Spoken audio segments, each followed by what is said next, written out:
6 miles to Chicago. We got a full tank of gas, half a pack of cigarettes. It's dark, and we're wearing sunglasses. Hit it.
Good evening, Chicago, and welcome to another Friday night edition of Chicago Corner. I am your host, Jerry Vasilatos, and as always, I am joined on, why is our little Friday night bug not showing? Our default Chicago Corner tag. There we go. There it is. It's all popped up. Yeah, thank you all for joining us on our Friday night edition of Chicago Corner. As always, we're here Tuesdays and Fridays starting at 7:30. And also, as always, I'm joined by my friend and co-host, Mr. Ed Heller. Ed, welcome back. Thank you. I thought you were going to say, as always, I am joined by Oreo, who is a camera hog.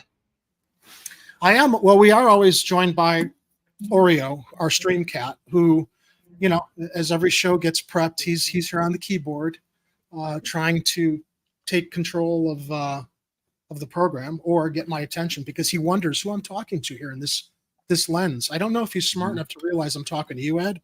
He just knows I'm talking to this thing on my Hey, desk. Oreo. You want to say hello? Who said that? Say hello. Hi. Look Hi, over there. Stream Cat. Oh, come on. So, you know, Ed, before we go any further, I do want to share that we do have some breaking news.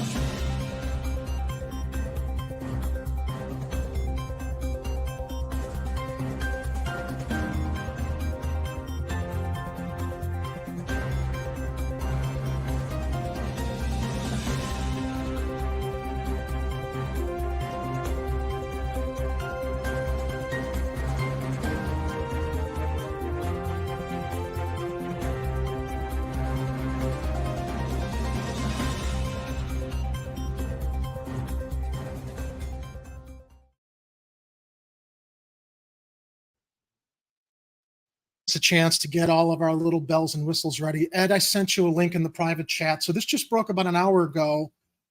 There was some speculation that Mayor Brandon Johnson was going to retain Health Commissioner Allison Arwady. However, he has fired her. This came from the Chicago Tribune today. About an hour ago. Mayor Brandon Johnson fires Health Commissioner Allison Arwady day after Health Board asks him to keep her in her post. Now, this comes from Gregory Royal Pratt at Chicago Tribune. Chicago's top public health official who led the city through the COVID-19 pandemic was let go by Mayor Brandon Johnson on Friday, according to sources with firsthand knowledge of the development.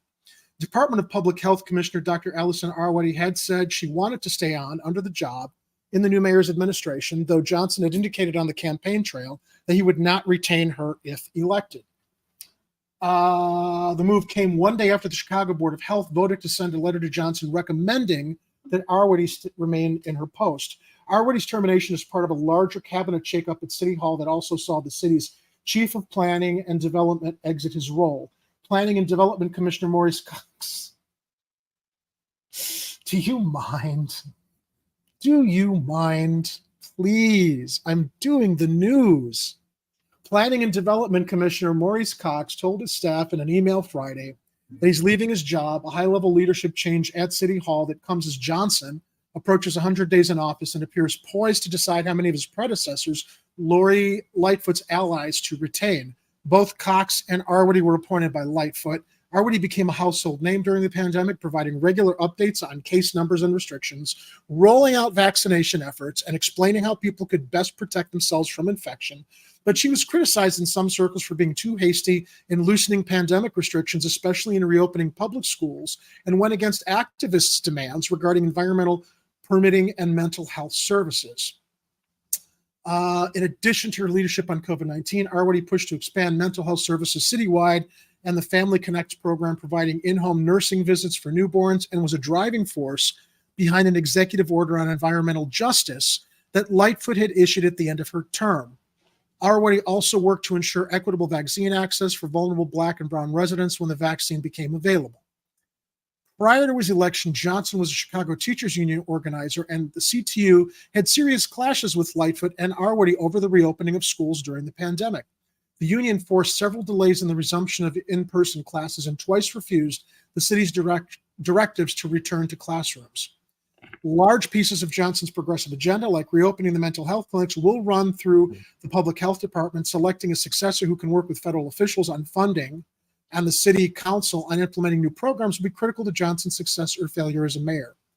So she was very controversial. The article goes into her credentials. She's a board-certified physician and pediatrician who came to the health department in 2015 as chief medical officer and was confirmed as commissioner in 2020.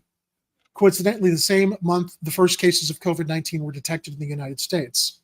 She was with the U.S. Centers for Disease Control and Prevention, where, among other work, she assisted in the international response to the Ebola outbreak in Liberia.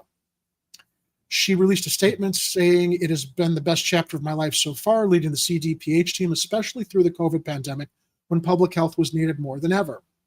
She added, "I have every confidence in the CDPH team. I applaud them for all they've done and continue to do. I was especially disappointed not to get the chance to say goodbye. Public health remains my passion," et cetera, et cetera, et cetera. So I'm, as I look at this,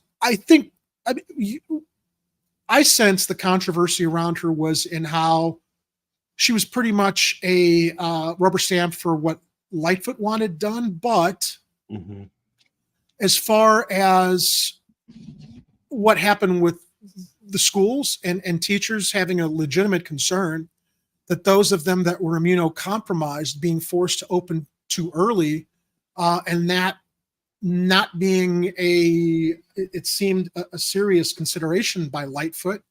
I don't know. I mean, do you sense from Johnson's alliances with CTU that this may have been in response to some of the clashes that CTU had with the former administration?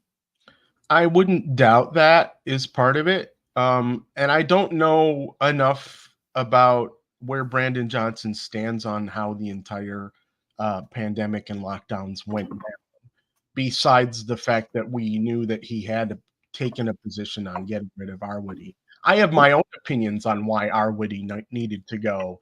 Well, sure. I'm curious because some of them I'm not even sure I should talk about because, don't worry about the algorithm, Ed. I don't care about it. I will appeal any so much strikes we get. So go for it. It has more to do with the way she was a rubber stamp for Lightfoot, but she was also a rubber stamp for the CDC.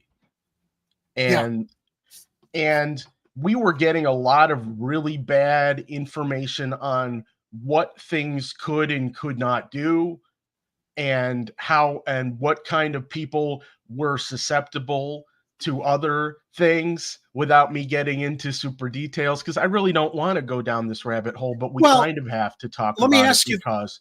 Let me ask you this though, Ed. I personally feel that a lot of teachers' concerns were well founded. Whether we agree with CDC or not, we know now that those that were most vulnerable to the virus were immunocompromised, seniors, people with health problems, and let's be honest, a lot of teachers have all three of those. So being forced to reopen, in my opinion, at that time, seemed to be ignoring their concerns. Although, as we learned later, CDC, told us a lot of things that weren't true and that possibly impacted what teachers thought was in their best interest also. I mean, it was a clusterfuck all around. Yeah, because what it ended up doing was it took people in positions of authority in the CDC and the government and other heads of medical things. They provided information that wasn't 100% true. And then the teachers, thinking that they could rely on that information, took positions one way or the other on what they needed to do during lockdowns. And we know that early on, there were some concerns because there were a lot of unknowns. People didn't know, how bad was this going to get? How are we going to be able to move forward with this type of stuff when we don't even really know the mechanism on how things are spreading, etc. And we still have people today who don't understand the difference between like a full hazmat suit and an N95 mask. And my short version of that is an N95 mask would be fairly effective. I would say pretty effective against all the smoke particles, the larger smoke particles that were coming into our city from the Canadian wildfires. Right. Okay? That's a very good metaphor. I saw a similar like graphic like that on social media where they were showing. Yeah, go ahead. As far as certain types of airborne pathogens, they're not so good at stopping those. And so the entire premise for people wearing them was false to begin with. And the positions from the CDC and other authorities changed over and over again as we got deeper and deeper into this thing. So it was just, and then of course, Arwady was one of the people that was involved with a lot of this misinformation. Whether she was an unwitting puppet of the industry that she works in or not, it's hard to say. But I felt like she was doing more harm than good. And maybe Brandon Johnson feels that way too, but he'll have his own reasons. Yeah, and in the wrap up on your commentary with the N95 masks or just masking in general, I was listening to Jimmy Dore interview Marianne Williamson the other night, and Fauci came into the conversation, and how Marianne Williamson was apparently completely oblivious to the fact that Fauci admitted he lied. Can you hold the fort for a moment, Ed, while I grab something from the door? Actually, this is a perfect time to remind everybody that we've got we have this thing on our website, which is chicagocornertv.com. And if you head over to chicagocornertv.com, you'll see that we've got a little link over here for the Brandon Bingo card. And we will switch over to my Brandon Bingo card, and you can download your own copy of the Brandon Bingo card just by heading over to chicagocornertv.com and clicking on the link for the Brandon Bingo card. And we have a real big one here. This one, I wasn't sure if it was going to happen, but as you can see in the lower right area there is a little box that says, send Arwady packing. We get to check that box. We got it. Sorry, everybody. I had to go grab the door because my dinner arrived late, so I'll be munching during the show. So on my card, I got a diagonal working over here. I don't know how you guys are doing at home, but I'm feeling good about this bingo card right now. Yeah, I'm wondering about Dorval Carter coming up. Yeah, that's another one that I'm hoping is going to happen soon. Although that doesn't help me with the diagonal. Right. Yeah, listen, let me take Brandon Bingo down just so I don't lose my thought, because we were talking about Dore, Fauci, Williamson. The fact that Marianne Williamson was oblivious to the fact that Fauci all but admitted he lied about masking. First, he said masking wouldn't work, and the reason was he was worried about a masking shortage for our health care industries. Yeah. Then he told everybody to mask, but then we discovered that it really does not control droplet spread. So, I was always on the fence, Ed, because I figured, look, doctors wear masks in hospitals. Clearly, masking can help. Now I'm of the opinion that during the height of the pandemic, it made sense for everybody to mask. Look, an ounce of prevention doesn't hurt, but as things have simmered back into normal, I still see people outdoors indoors wearing masks, and I assume they are immunocompromised. And I respect that. But with everything else we've learned about masks, I don't necessarily think that means I need to wear a mask. I'm not immunocompromised. And if someone who is immunocompromised is protecting themselves, given what we know that masks don't even do that much, I don't really see why there is any more of a push for people to mask as we've come out of the pandemic, because there was so many lies passed back and forth. And look, I'm gonna be fair here. She was getting information as we were getting information, and you would imagine a healthcare professional like herself should know better than we do. But clearly, so many people in the medical profession didn't know what the fuck was going on until they were getting it from Fauci or the people at the CDC. So we were all learning as it went along in regards to what ended up being a man-made manufactured virus from a Wuhan lab that, how could anybody figure out how to protect against that when it was, in my speculation, clearly bioengineered and unfortunately unintentionally released onto the public. No one's going to be accountable for that. I mean, Fauci and his gain of function research and all this other bullshit. So much has come out now in regards to what people weren't allowed to talk about because it turned out to be true. And it was those in control trying to control the narrative because they really, really fucked up at the expense of millions of lives. So I just, as we were talking about the masking thing, I feel like it's only fair to give her a little bit of leeway there because she was going under, but as things continued, the fact that she was a continual rubber stamp for Lightfoot, I think is what ended up, cooking her goose with Johnson here in the end. Yeah. And my final thoughts on the masking stuff is that we need to stop giving people a hard time if they're choosing to wear masks or choosing to not wear masks on all sides of the opinions and spectrum here, because we're in a situation where, yes, there's a whole ton of pollution where those masks will be helpful. And there may be some situations where things that aren't airborne may still be spread in other ways, and it may be helpful for you. I know that medical professionals have suggested you're not supposed to wear those N95s for a long period of time or an extended period of time. And that is likely how the bacterial infections that people get are spreading. Yeah, you hear that, Ed, but again, medical professionals in hospitals, they're wearing masks all day long, whether they're in surgery. Sure. So, but they're also generally healthier. Yeah, that's true. But to your point, I don't have a right to tell someone, hey, take your mask off. You want to wear it? Fine. I respect that. I trust it. If you want me to stay away from you, I will. But don't insist that I wear something that makes me uncomfortable and I know that I'm healthy and I'm not the one immunocompromised. It's like there's got to be some balance now, in my opinion. Yeah. Well, the other difference also is that doctors typically, it's a one and done type of situation. They're not reusing the masks over and over again. And not everybody cleans those masks as well as they need to or at all. And so if you're not a regular toothbrusher, and you're basically creating a warm, humid environment inside your mouth that's warmer and more humid because you're putting a mask over your face, you may be exacerbating certain problems if you have respiratory issues. I'm not a doctor. I'm just using logic here and the things that I've read. And reading's okay. It's okay to read. That's how we learn. And it's okay to speculate based on the facts we have in front of us. I had a conversation with a friend on me in text messaging the other day regarding something else in the news that we'll get to later, regarding the stock market and how at one point I was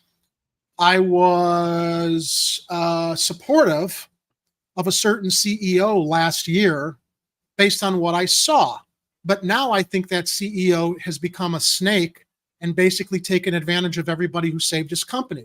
And this person said to me, well, you know what, Jerry, I don't know if I'm going to think he's a snake right now. You seem to be right about everything. And I said, no, I'm not right about everything. I course correct when more facts come in. I said to him, I was wrong about a certain mayoral candidate, but I was basing my experience on my support for that candidate on what he'd said, what he'd done in the community, which I thought was very, very positive and I thought was very admirable. But once I saw that candidate hitch his wagon to Paul Vallis, I thought, okay, he's just out for himself, and there's no way anything he said seems believable anymore, because he's gone against the values and the principles that he claimed that he had, like with the CEO. So, again, were we wrong during COVID, believing certain things?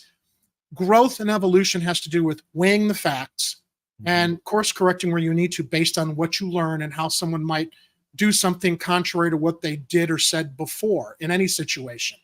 I get a lot of grief for, I voted for Obama in his first administration, and I voted against him in the second one, because I saw and I learned. So, getting back to what we're talking about here with, whether we're right or wrong about things, I understand people's concerns with masking and what we learned during the pandemic, but everything was an evolution in thinking and discovery, and realizing we'd been lied to and realizing we'd been misled, whether it was intentional, malicious, or otherwise. We have the benefit of hindsight now to say, well, that happened, so we maybe might need to think differently now. And we're not always right, but where we are now is based on what we've learned that's preceded. So anyway, that's an over explanation for something here that I feel like, we're going to get a lot of critics who say, well, you shouldn't be against masking. We're not against it. I'm not against it, but I personally don't feel I need to do it anymore. And if other people feel they do, that's fine. That's your thing. We're just talking about this now in context with Arwady and all the controversy of what happened during COVID under Lightfoot's administration. Let's see who's in the live chat tonight. We saw that's Art. A good idea. Yeah, Art, you were starting off morbid. Let's see. Ed, we've been waiting for the end of the world for a few decades now. Kathy is with us. Welcome back, Kathy. Lioness Den, welcome back, Lioness Den. We saw you Tuesday. Now, interesting. Lioness Den shares tomorrow should be in the Bud Billiken parade as an elite political affiliate activist advocate. Well, congratulations for that. That sounds cool. Shares in the jungle, the mighty jungle. Lioness Den. I was in the LBGQT parade a few weeks ago alongside NLI Comptroller Susanna Mendoza.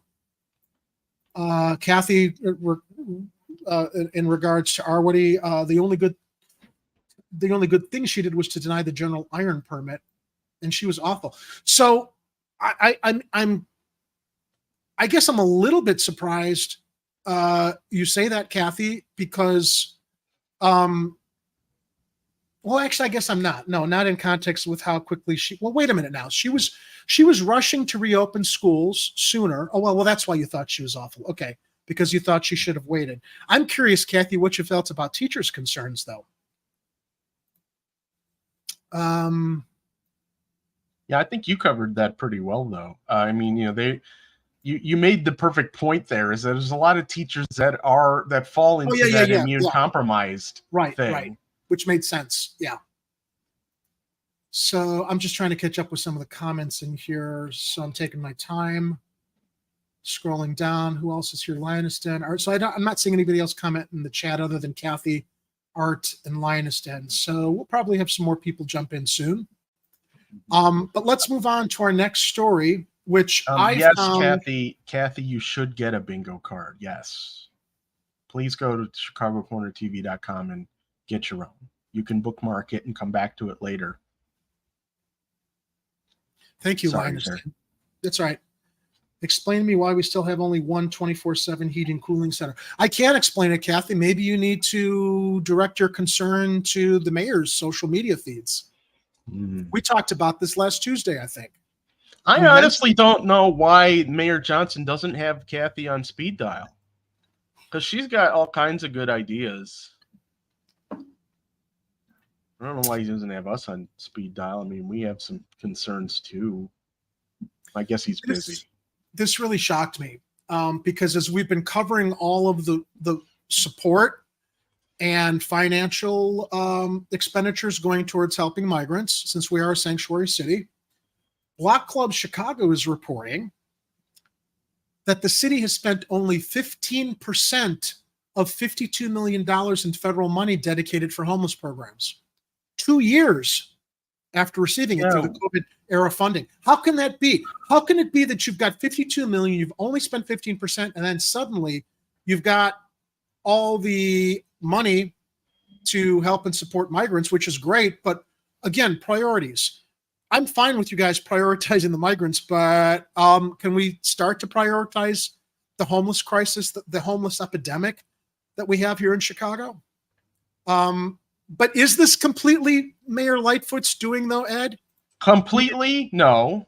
Okay. I mean, if the money's there and Johnson's had a transition team, Chicago is reporting on this, I would have hoped the Johnson administration would have done something about this and started spending those dollars and started putting it towards helping homeless people rather than us finding out now only 15% of money that's been there since COVID, 2 years, hasn't been resourced to helping homeless people.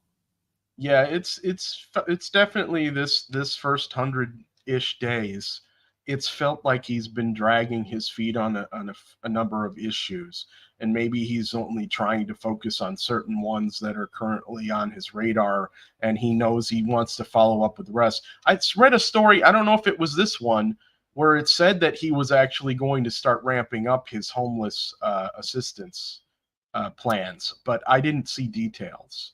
Well, he needs to hustle up on that, and we're going to get to in a story after this his comments on what he expects to accomplish in his first year. But Rachel Hinton, Illinois Answers Project, and Manny Ramos of Illinois Answers Project share this report at Block Club Chicago. 2 years after receiving the COVID era funding, Chicago has been slow off the mark with some of its programs to help people experiencing homelessness. Calling himself Nomad, David, who's pictured here, 35, has been without housing for 5 years and witnessed how people like him are treated on the streets. Their tents burned, slashed, or thrown away. Well, he's in good company because they did the same shit with the migrant stuff. Not that we're condoning it, but there seems to be this attitude that with what little you have, it's still too much, so it has to be thrown away. So David, who asked that his last name not be used, usually has stayed on the move, fearing his tent and belongings could be next. Only recently has he stayed longer in an encampment in Avondale on the northwest side when he made a friend. Still, it wasn't long before the city came through with workers slapping green signs on tents and nearby concrete pillars, warning of an upcoming cleaning. I was about to say cleansing. Cleansing would probably be a more apt of a word, right? An upcoming cleansing that could see David's belongings along with those of his friends and about 5 others tossed in the garbage. Quote, "This is kind of like my dwelling. I live here. It's pretty much my house," David said. "So I don't know if I can say you got to get the fuck out of here, at least help us with housing or something." The city has budgeted more than $200 million this year to provide services for people like David who are experiencing homelessness, with much of that money coming from federal pandemic relief. But what the city's homelessness support system has actually spent so far tells a different story. Though the city continues to expel people experiencing homelessness from its airports, underpasses, and L cars, it has spent at most only 15% out of one of the largest pots of federal money it was given for programs to help people experiencing homelessness get into housing faster, according to the city. The clock is ticking for the city. Municipalities that receive pandemic recovery funds must create a plan to use them by the end of 2024 and spend the funds for that plan by the end of 2026, according to the Chicago Recovery Plan. Other federal dollars the city received have a deadline of 2030. The city's recovery plan devotes $117 million to a range of homelessness support services. The slow dispersal of federal money has stalled the launch of some new homelessness programs and pinched the budgets of some nonprofits looking for quicker payments. Some organizations say the city's approach to counting people experiencing homelessness, which involves going out on one of the coldest nights of the year to count people, underestimates the size of the problem. The city doesn't take into account people who live doubled up, which could include couch surfing with friends or family or other situations. This is why I wonder, why wouldn't you, integrate some kind of a homeless census? Instead of just going out on the cold nights of the year to count people who are in the streets, why wouldn't you have a program like the regular census to get people to check in, to have realistic numbers on, who is homeless, who is getting some support temporarily, but still has a need for housing and support. Well, I think that's what that point in time count is that they do every year, but I don't know if that could be more efficient somehow. But it says so the city has seen its homeless population nearly double between its 2022 point in time count and its 2023 snapshot of residents experiencing homelessness on a single night, jumping from 3,875 to 6,139. I would think that the number would be more, because if you've got that point in time count and then the snapshot of homelessness on a single night, numbers should be far more, because you're not counting the other people that aren't just out that night. You know what I mean? Yeah, they're likely missing a lot of there. So, but this at least gives them a general idea on which way the homelessness crisis is going. I think that's still a valuable metric here. Essentially, it's like almost doubled since last year. That's not good. Kathy says, I have too much to say about this for the live chat. Well, but she does make some good points in the live chat. We should have her on sometime. Well, we were going to not too long ago, but there were some issues with her internet or her being able to connect, and we'll explore getting her on here soon, because she is one of our patrons. Yeah. She's one of our very appreciated and knowledgeable and contributing patrons. So Kathy shares homeless persons who are doubled up do not count as homeless by the feds. Art shares this just shows how messed up attempting to deal with the expanse of caring for anyone can get at a massive scale. Kathy also shares, I did see this in the news. The 40th Ward has arranged to buy the Diplomat Hotel on Lincoln for the homeless, which is a good step in the right direction. But that's the ward. I'm wondering how that breaks down with wondering where they got the funds to do that. I wonder if it's in connection with the program and the federal funds. I'm not sure how they disperse that to the wards to deal with things on a ward by ward basis. But the article goes on to say, the 6,139 counted is the highest number of unhoused people logged in a city survey since 2015. For 2023, the city's Department of Family and Support Services says in its estimate, 5,149 people live in shelters and another 900 are on the street or other locations not meant for human habitation. That same organization manages over 3,000 shelter beds at 50 facilities, according to the city. Though the point in time count is a snapshot for a single night.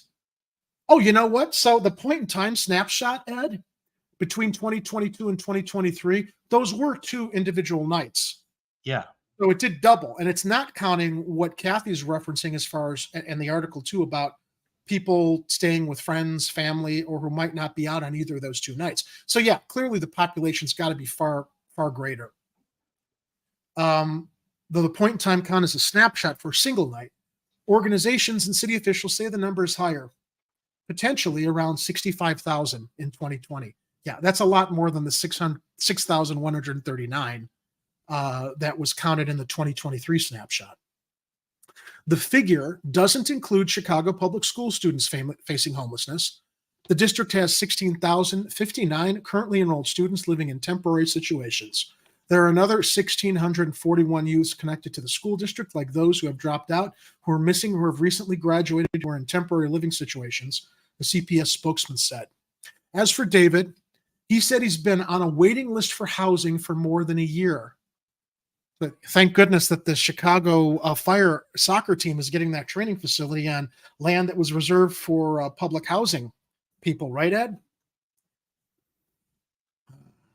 I'm still irritated by the whole public housing thing. It's insane that we didn't prioritize that first over everything else. Well, CHA is clearly corrupted. That's the bottom line. And I'm wondering how or when Mayor Johnson might broach that. And I don't know what he can demand. I don't know if CHA is the head of the CHA is an appointed or elected position. And I don't know if the mayor can do anything to replace I forgot her name, but she's horrible. She's the one who approved the deal with the Chicago along with Lightfoot. So yeah, CHA's got to be shaken up. And I don't know how the mayor might have any control over that. But we reference it because how many stories have we shared of people that have been unhoused for decades that are only now getting an opportunity at a CHA housing while the CHA is giving away land to billionaire for-profit corporations like the Chicago Fire, or as they did in the old Cabrini Green area, the Target store that's there, and all the other redevelopment, that land that got given away for private development. Not given away, but given away at a really, really low rate when it was reserved for people that needed public housing that had already been displaced. Getting back to David, who's been waiting on a waiting list for housing for more than a year. During the day, he looks for day labor jobs or panhandles. People sometimes bring food by the area he lives in. And I love these people. The night ministry comes by with medical and other supplies. Some use the night ministry's address to get mail since they have no permanent address. By the way, we got the night ministry linked on our ChicagoCornerTV.com website. Yeah. They are, in my opinion, one of the finest organizations in the city doing outreach to our homeless population. And if you can afford to spare a few bucks, direct it there. Because I used to volunteer for them many years ago, and I was so impressed with their outreach as a quote unquote ministry. They're not out there looking to convert people. Yeah, they are faith-based, but they're not out there to give help based on, converting people. It's like they distribute food, they provide medical services, they provide support, social services, social support. I just can't say enough about them. If I had the time, I would go volunteer again for them. It's tough to meet the qualifications for housing when you don't have a stable home to begin with, David noted. Okay, look, I don't have an ID right now, but I am in the system. They obviously know who I am, but they're saying if you don't have an ID on that day, then you can't get help.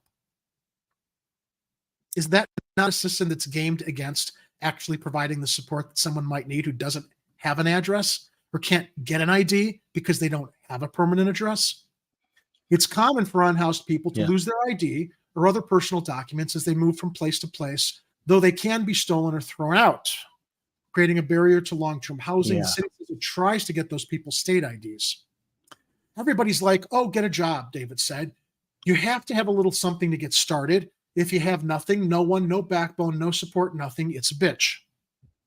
During the pandemic, the city started programs with its windfall of federal funds to help people find housing faster.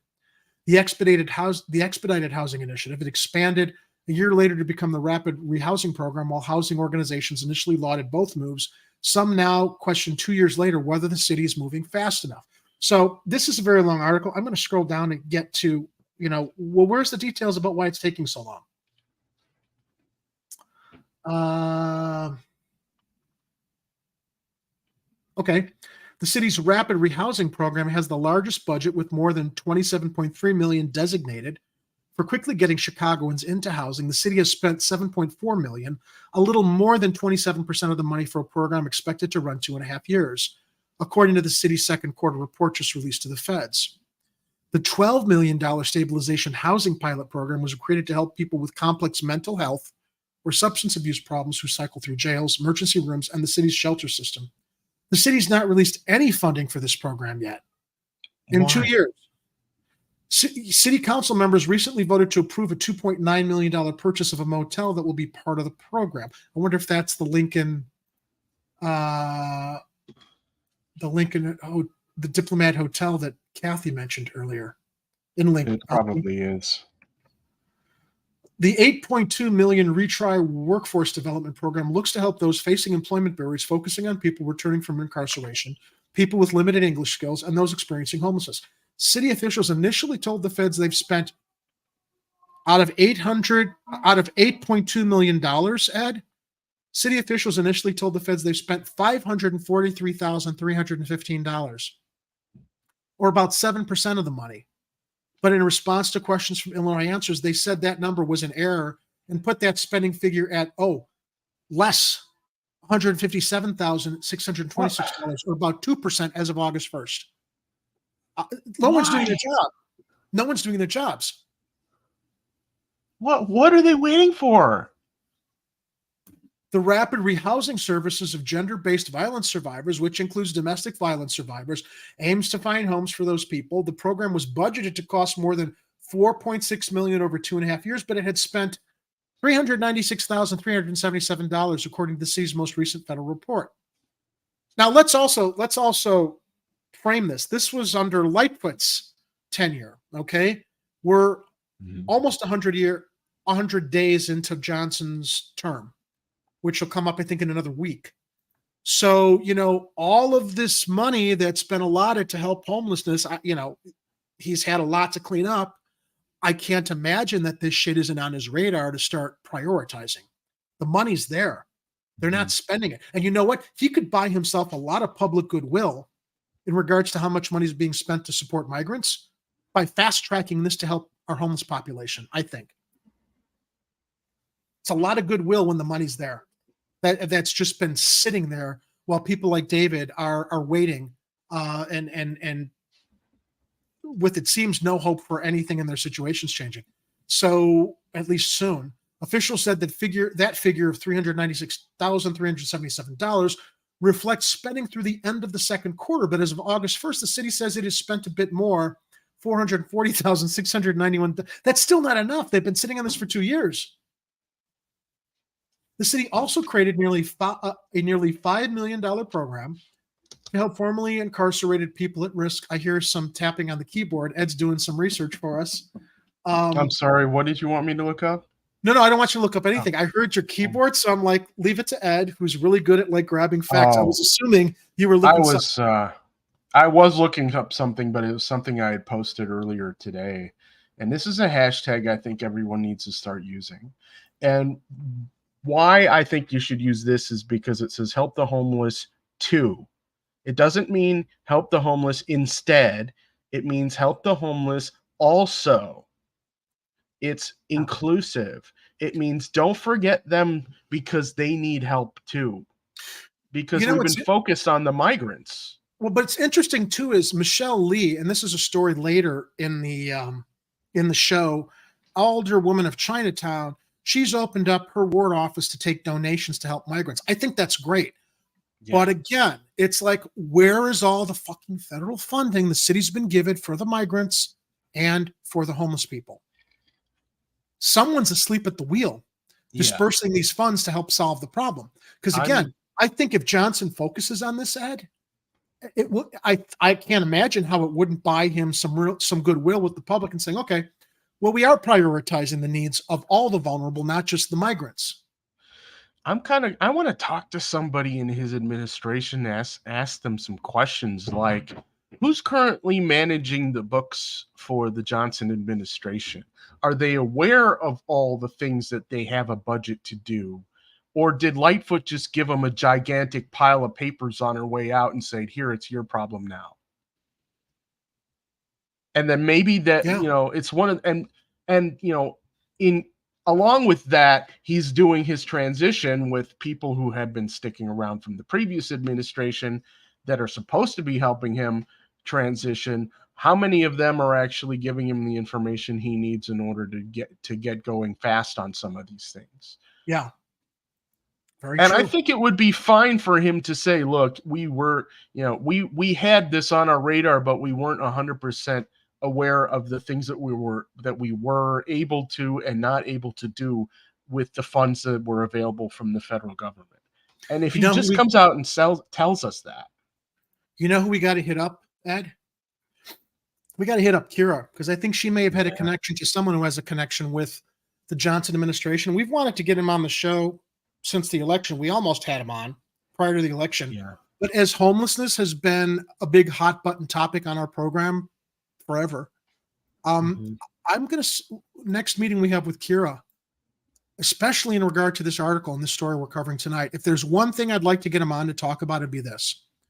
I'm fine not talking about everything else. If we could just talk about this as it also relates to the migrant issue we're also talking about, prioritizing everything, especially since we're seeing from this report that they have the funds, I would be curious to hear him speak to what you just presented also regarding the books and who's paying attention to what's there. Look, someone's got to be paying attention, Ed, because these reporters, found this information. This can't be something that his administration isn't aware of. The department I'm not in his shoes, but sometimes I like to think, okay, well, what if I were in the mayor's shoes? And I know it's like the metaphor is like you spinning plates. How many plates can you be spinning at the same time? Kind of metaphor, and I'm thinking I want to cut him some slack in his first 100 days, but at the same time, I feel like he's dragging his feet on a lot of stuff. And I don't even expect him. I don't expect him to solve the problem directly, Ed. When you talk about him spinning plates, I get that, but that's why he's got everything that I've seen about him suggests that he is very willing to delegate and not, have micromanager or power trip over how stuff is managed. That's the job of mayor, is to delegate to the people who know what needs to be done. Identifying the problem and delegating the problem to the right people who have the solutions or have this data in front of them to figure out how to prioritize solving the problem. So it shocks me that the homeless epidemic crisis has been on everybody's radar forever. Yet we're reading that all of this money hasn't been spent or allotted in ways. Well, and we can blame Lightfoot, right, for the past 2 years, but this is absolutely something that should have been fast-tracked among a short list of things that needed to be fast-tracked once he began his term. Yeah, it should just, it's like priority one, get roofs over people's heads. Yeah. And it shouldn't matter if they're migrants or homeless. Get roofs over their heads. Yeah. And then we'll sort the rest of it out. Get your teams in place to help people get jobs or help them get immigration papers or to help them transition from one thing to another thing. Get roofs over their heads. Yeah. Get them in a safe place where, as David mentioned, all of these things again. Let me reread what he said. When people tell you, oh, get a job. What does he say? You have to have a little something to get started. If you have nothing, no one, no backbone, no support, and I'm adding no roof over your head, it's a bitch. You have to have a foundation to start from. And yeah, there are unfortunately a lot of homeless people that aren't interested. Sadly, I think a lot of that might also reflect mental health issues that are unaddressed. But you've got as many people like David out there that are willing and eager and ambitious, but it's like you have to, what is the expression? Pull yourself up by your bootstraps. You have to have boots to do that. Yeah. And this is not about giving a hand out. It's about giving a hand up, right? Hand out, kind of help pull you up. And then you have to, once you're pulled up and you're not drowning anymore, you've got the foundation and you're not in a completely desperate situation where you can start focusing on what you need to do, what you want to do. There was a great video on TikTok. I'm sorry, it was on TikTok and shared on social media on Twitter. And it was a Republican woman. I think you saw it too, Ed. Do you remember that video where she was talking about how she did everything right, taught her kids everything right? And while the silent generation and the boomer generation all still cling to this concept that, well, younger generations, they have to struggle like we did. Younger generations are not struggling. They're drowning. And there's a difference between struggling and drowning. And homeless people are drowning. This is not, you got to struggle a little bit to get ahead. When you're underwater and you're drowning and you can't get a breath of air, you need a life preserver to get above water and then take the next steps. Getting back to the article, and it does go on for a while. I don't want to read there's a lot there, but let me try to just kind of cap off where we left off there. As far as money they didn't spend, the city also created a nearly $5 million program to help formerly incarcerated people at risk of homelessness or returning to the criminal justice system, and another $500,000 shelter initiative, the second quarter report shows. I mean, that's another area where people think, well, you committed a crime. Yeah, a lot of bad people commit crimes. A lot of good people commit crimes also that are desperate or vulnerable. Okay. To wipe them all away and say, well, you get what you asked for. You're not allowed to get a job. You're always going to be judged by the crime you committed. That's just compounding the problem even longer and further. So, this program to help formerly incarcerated people with a $500,000 shelter initiative, it's not addressing how much has been spent. When asked about the city's spending pace, the Department of Family and Support Services said it had to hire new staff to develop and oversee several programs, as well as choose a delegate agency to provide direct services. DF, and this is Department of Family and Support Services, DFSS, has worked consistently and diligently to launch these homeless services related programs. These activities were the focus for the majority of 2022. In addition, these are long-term programs that provide monthly housing support to individuals for 1 to 2 years. DFSS expects to expand funding for these programs gradually and consistently throughout the 2 years. Now, interesting. Talking about the mayor. Yeah.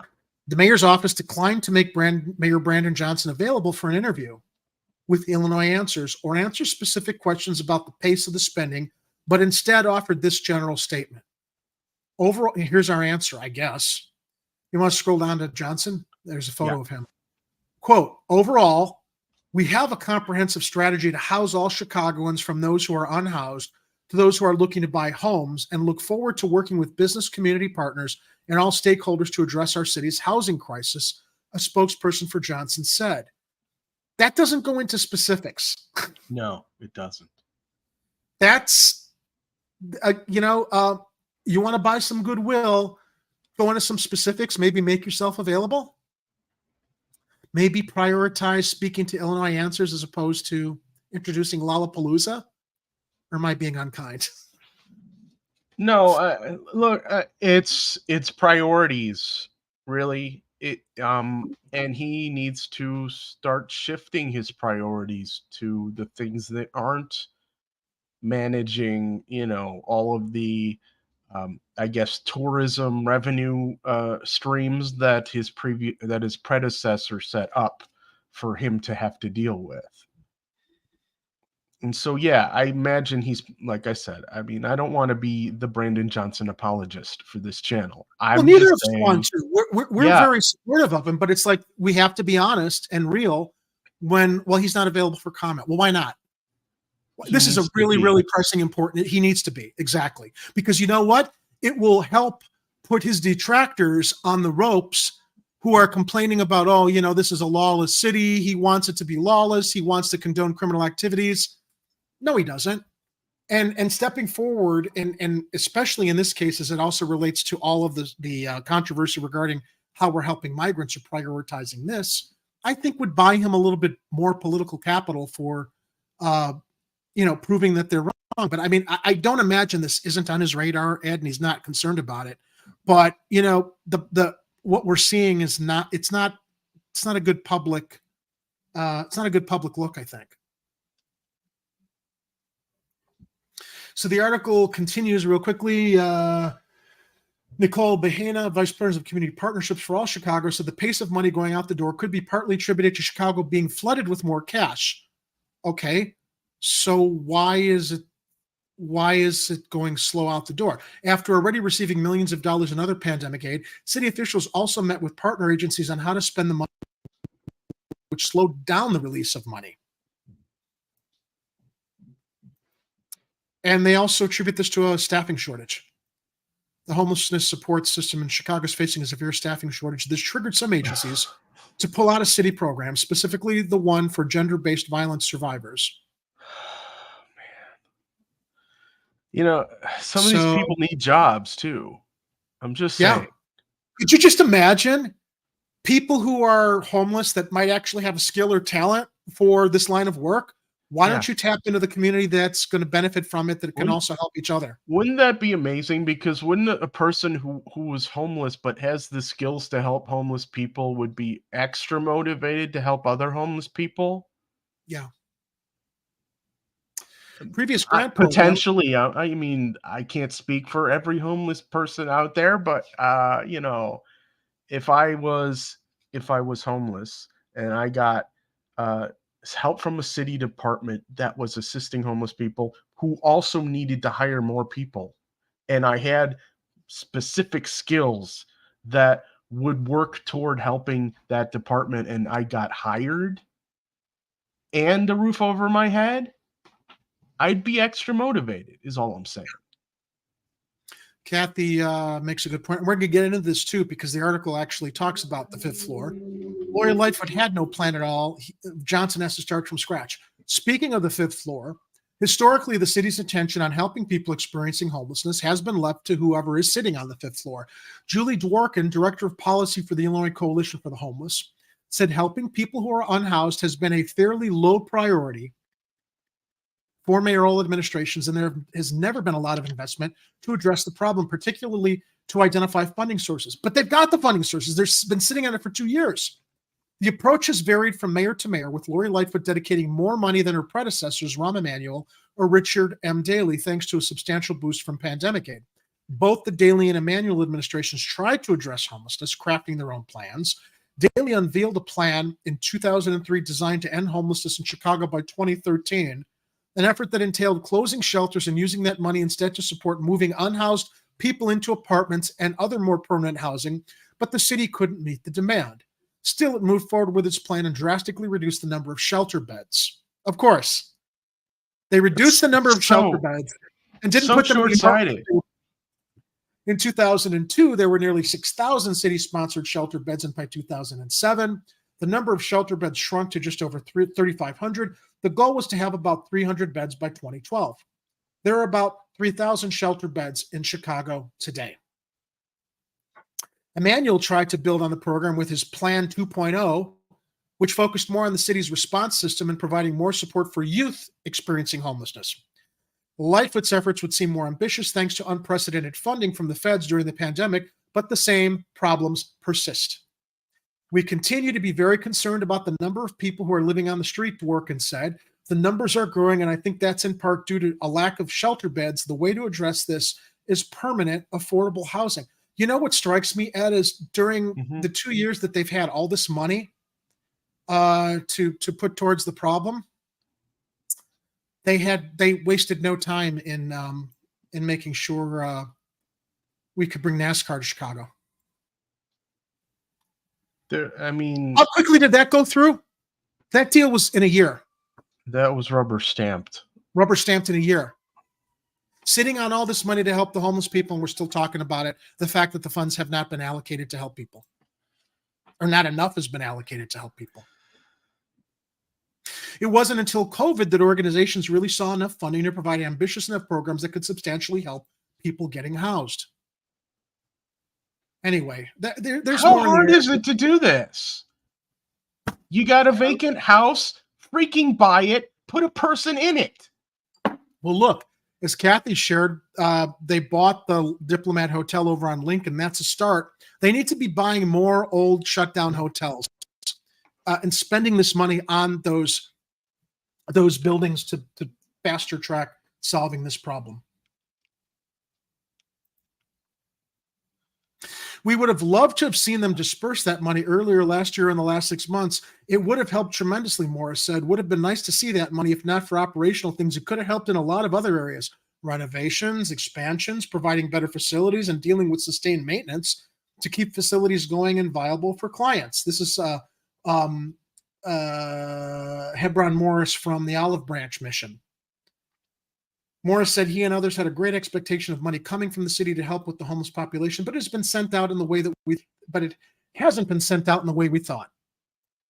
And they offer 5 shelter programs. Can you scroll down to this underpass picture? Homelessness is such a traumatic experience, Boston Wilson said, of the women's shelter Deborah's Place. For women experiencing the trauma of being on the streets, but also traumas that happen once they're on the streets, there's a period where they just need to decompress. For some, that can be a few months. For others, they need a whole year. And look at it. Look at the wall. Yep. Most are one paycheck away from being homeless. Less than one. Or a medical emergency away from being homeless.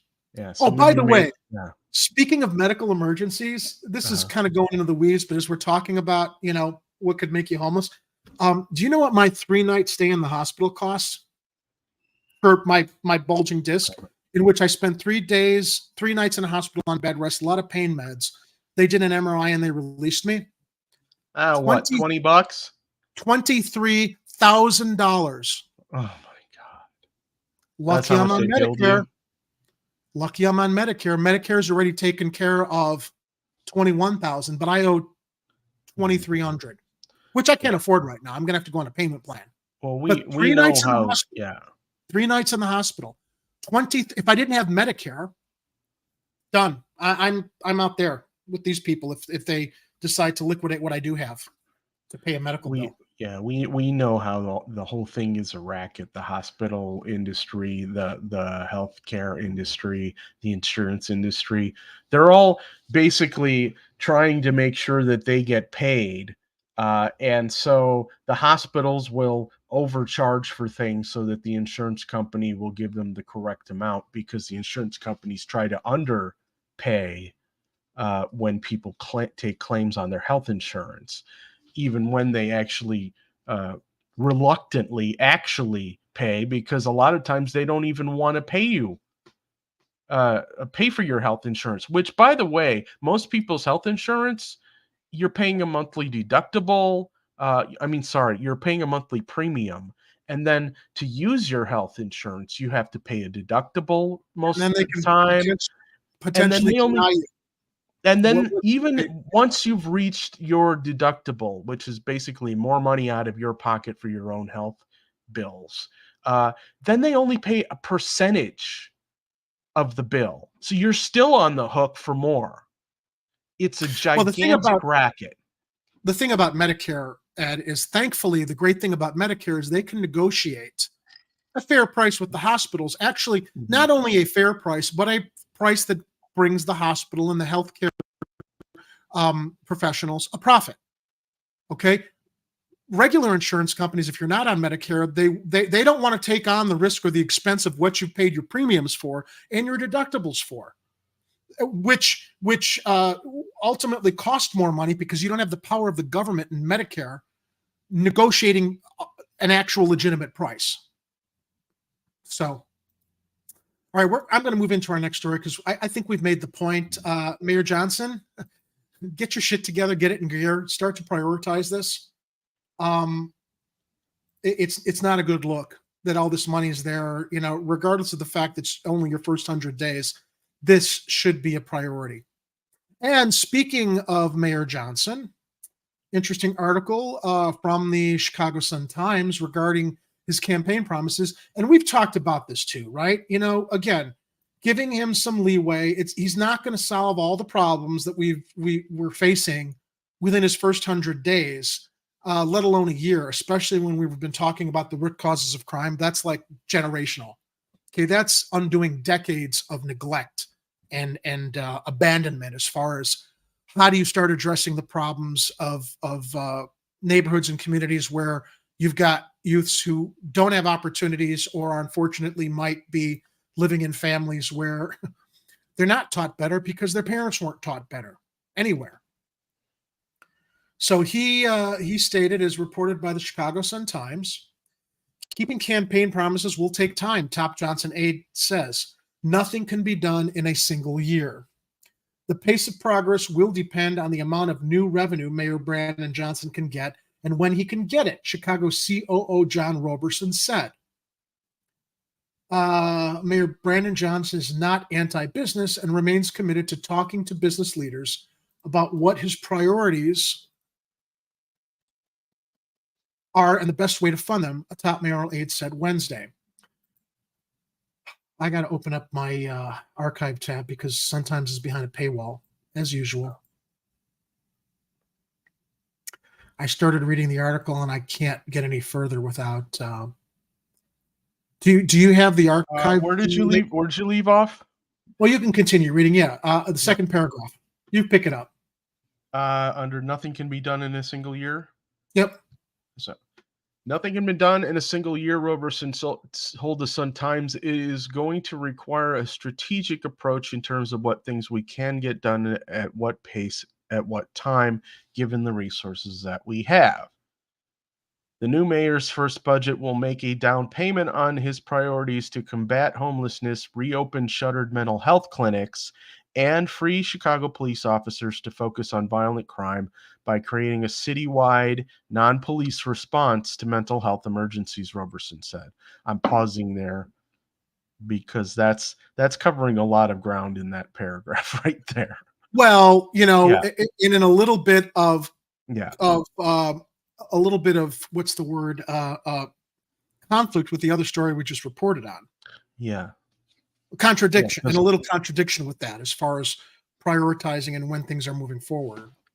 Yeah, because I mean, that first part of that sentence was that he said he's going to make a down payment on his priorities to combat homelessness. Well, that's When? probably what I saw earlier. Yeah, when is the question we all have? Yeah. Are you, Yeah. when? Apparently, it hasn't happened yet. So how can they say that that's his big priority when that other article completely contradicts that? Even if it was the fault of the previous administration, it's like if his spokesperson says that's his priority, what's taking so long? The other article completely contradicts that claim.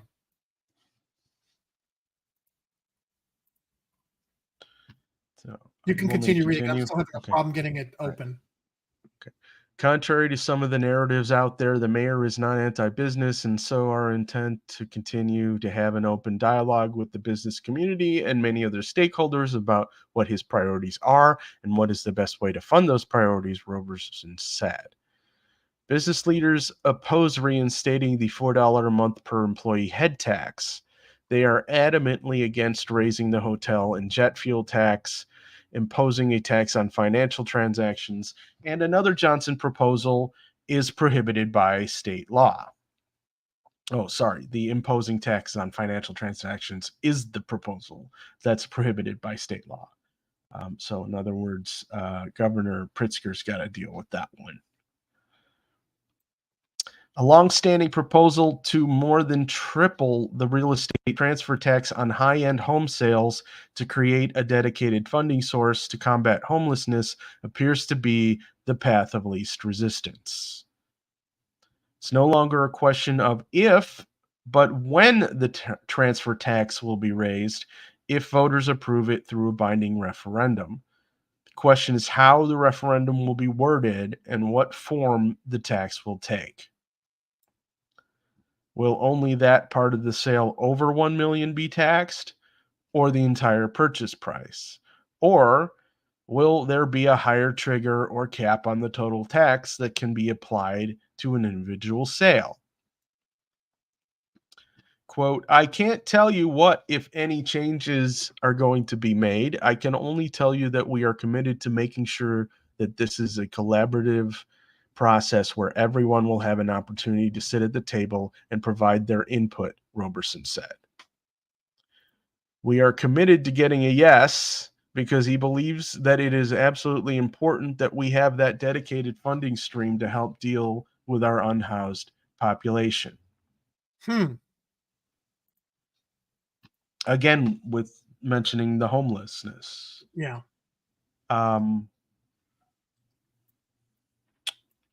The same consensus building approach will apply to Johnson implementing the treatment, not trauma approach to mental health. Roberson refused to say how many of the 6 shuttered mental health clinics Johnson would seek to reopen in his first budget or how he plans to pay for it. That will be his first budget. It's not his last budget, is all Roberson would say. Johnson has applied the same go-slow approach to assembling his cabinet, making only a handful of key appointments so far, while asking many from Lori Lightfoot's team to stay on for 3 months, maybe longer, according to Roberson. Except for Allison Arwady. Yeah, except for Arwady. And hopefully Dorval Carter's not far behind.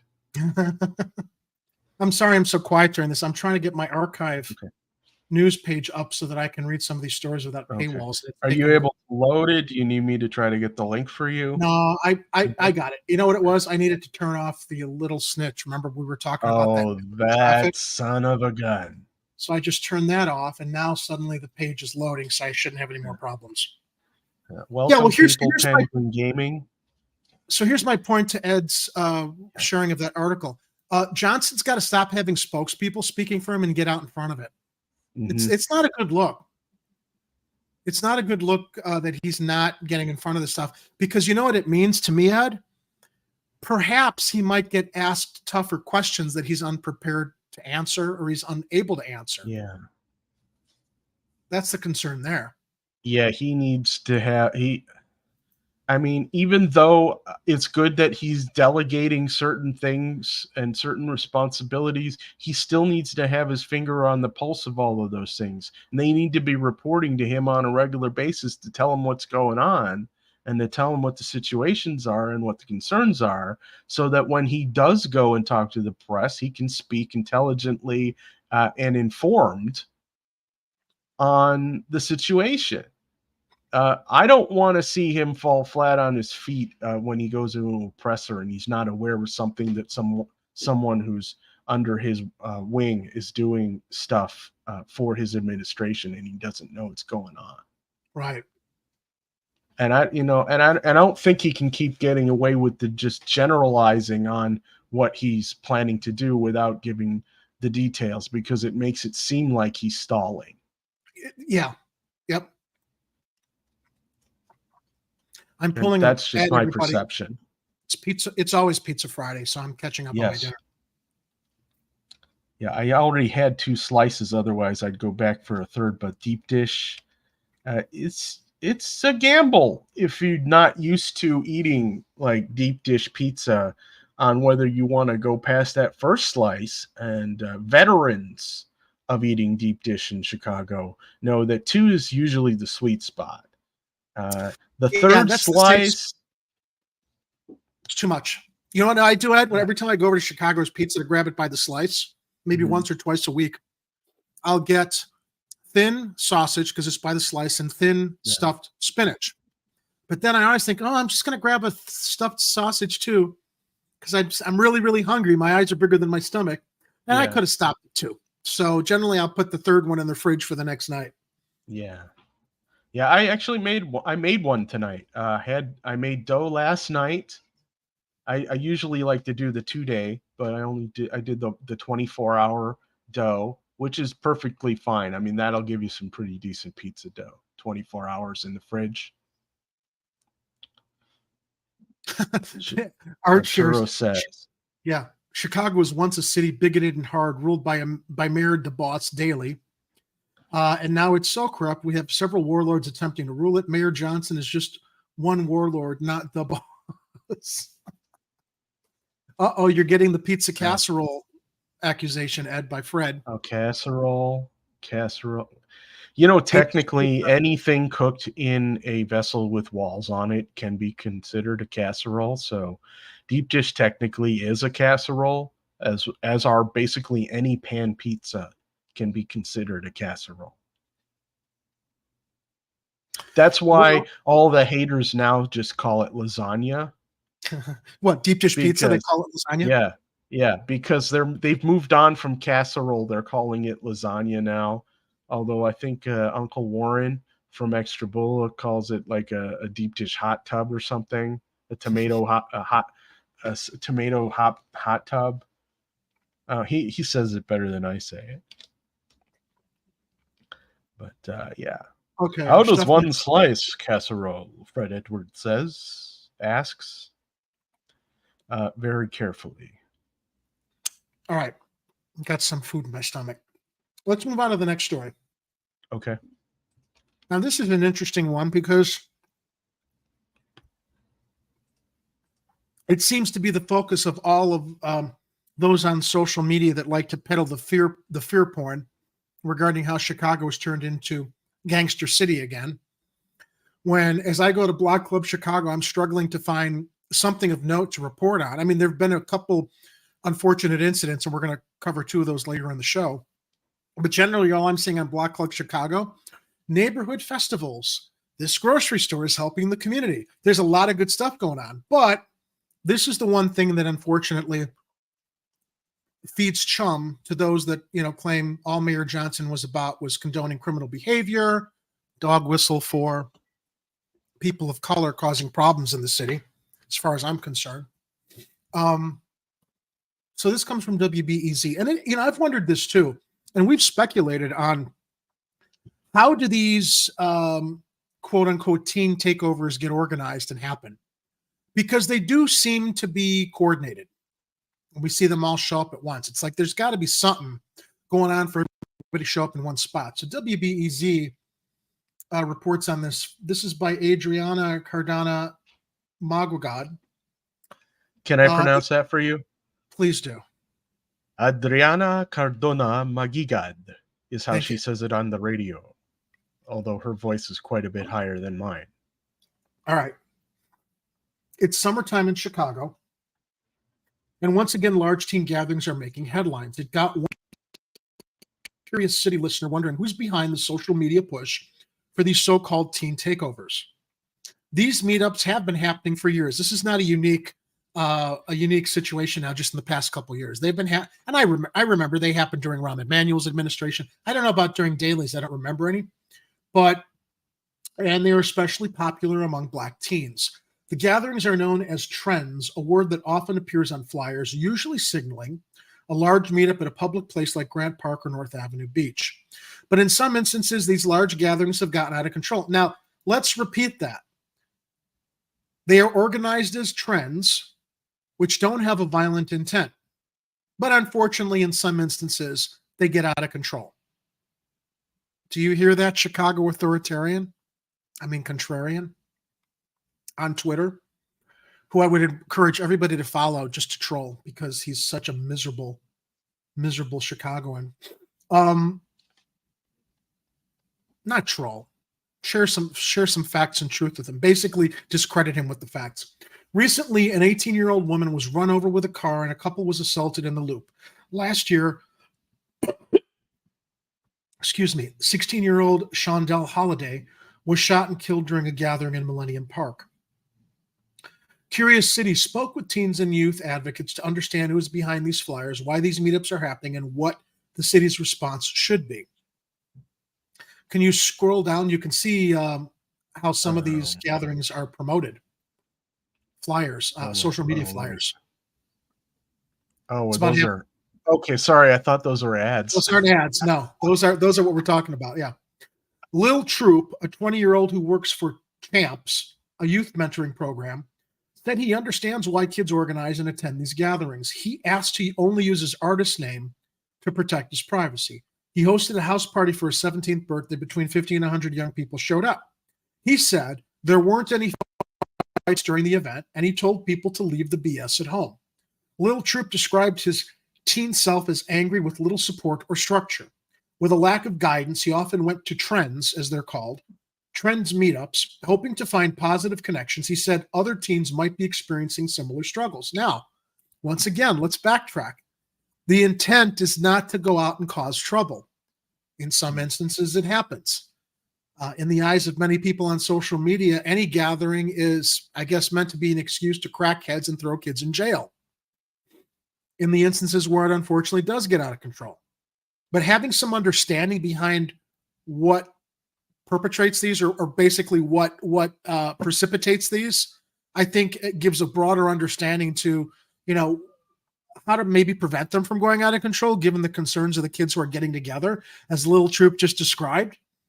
No support or structure in his life. So he goes to these events to try to find support. In hindsight, he says he recognizes that he was lucky nothing happened during the event he organized. I can say I did a lot of dumb things that I thought were fun, he said, and who hasn't when they're young? 19-year-old Kwan said he and his friends have gone to trend meetups at movie theaters, the beach, and downtown. People just want to hang out. We're just trying to have fun. That's all we want to do. But he said he and his friends know things can turn bad, and they leave if things get heated. Vondell Singleton, who heads Champs, said at first he thought these trends flyers were made by young adults in their early 20s. He later realized kids as young as 14 were making them, and they can spread like wildfire. Now we're looking at a picture of a march organized by Champs, a youth mentoring program which aims to create alternative events for young people in Chicago. He said part of the reason why young people are attracted to these events is because there isn't a lot to do in their own neighborhoods. If you ask a young person on the Southwest side, hey, you go to your local park, they say, the reason why I don't go is because I don't feel safe, Singleton said. A recent WBEZ analysis shows many places of amusements like arcades and bowling alleys in Chicago are mostly located in and around downtown.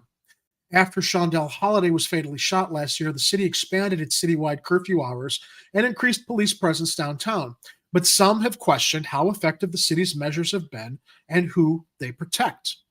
Groups like Champs and My Block, My Hood, My City have been countering trend events with their own organized youth gatherings, and public safety experts and youth advocates have pitched ideas for how to keep the city safe.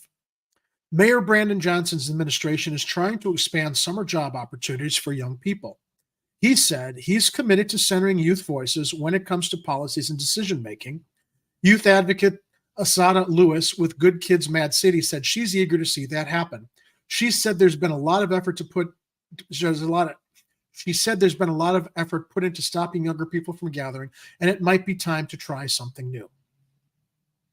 So to anyone's questions as to the why, there you have it. That's the background, and apparently how a lot of these gatherings start without any intention to cause problems. Sometimes it gets out of control. Now, does that mean we should not enforce laws when they get out of control? No, but stop broad stroking and saying every kid that comes out to one of these things is looking for trouble. So just round them up and put them in the paddy wagon, as we used to call them, and throw them into lockup. Now, ironically, when we keep hearing about how lawless Chicago is, and what a scary city it is, and our reputation as it's been perpetrated nationwide, Ed, I found this story interesting. Chicago sees record tourism numbers in the first half of 2023. How can that be? When we've reverted back. Some claim we've reverted back to the gangster days of Al Capone. We haven't really. We know that, but no. But I mean, we've had that stigma for so long. It's just people, for a little while, it calmed down a little bit because we had a lockdown and a lot of people stayed home. And then crime dropped for a very short period of time. And then people decided they want to start complaining about it again in all the wrong ways. Yeah. So my page is having trouble loading. You want to share this? Oh, you want the video? Yeah, let's run the video. Let's run the video. Okay. Yeah, let's see if that's probably why it's taking a while to load on this end. Let's see if this works for me today. Lollapalooza in Grant Park kicks off tomorrow. So as music fans flock to Chicago, we know that the city is already having a banner year for visitors. CBS 2's Chris Ty is live in Grant Park with what is behind all of this and why a slight slowdown may be coming soon. Chris? Jim and Marie, like the Chili Peppers themselves, Chicago is red hot right now. We had Ed Sheeran, we had Beyonce, we had Taylor Swift, we had NASCAR, and every day we have a small army of conventioneers funneling through our city, helping Chicago shine in a post. You pause it for a second? Spotlight. Yeah. So I think the reason it's going to slow down is because summer's ending. But let's keep it real. Record tourism in Chicago in 2023. And it's only slowing down because we're going to be going into the fall and winter months. Well, that, and there aren't that many festivals left. They did move Taste of Chicago to September, though. So, I mean, if the weather is decent when they hold that event, that could bring in some pretty decent tourism. But again, to Jerry's point, fall is coming. Let me quote from the article before we go back to the video.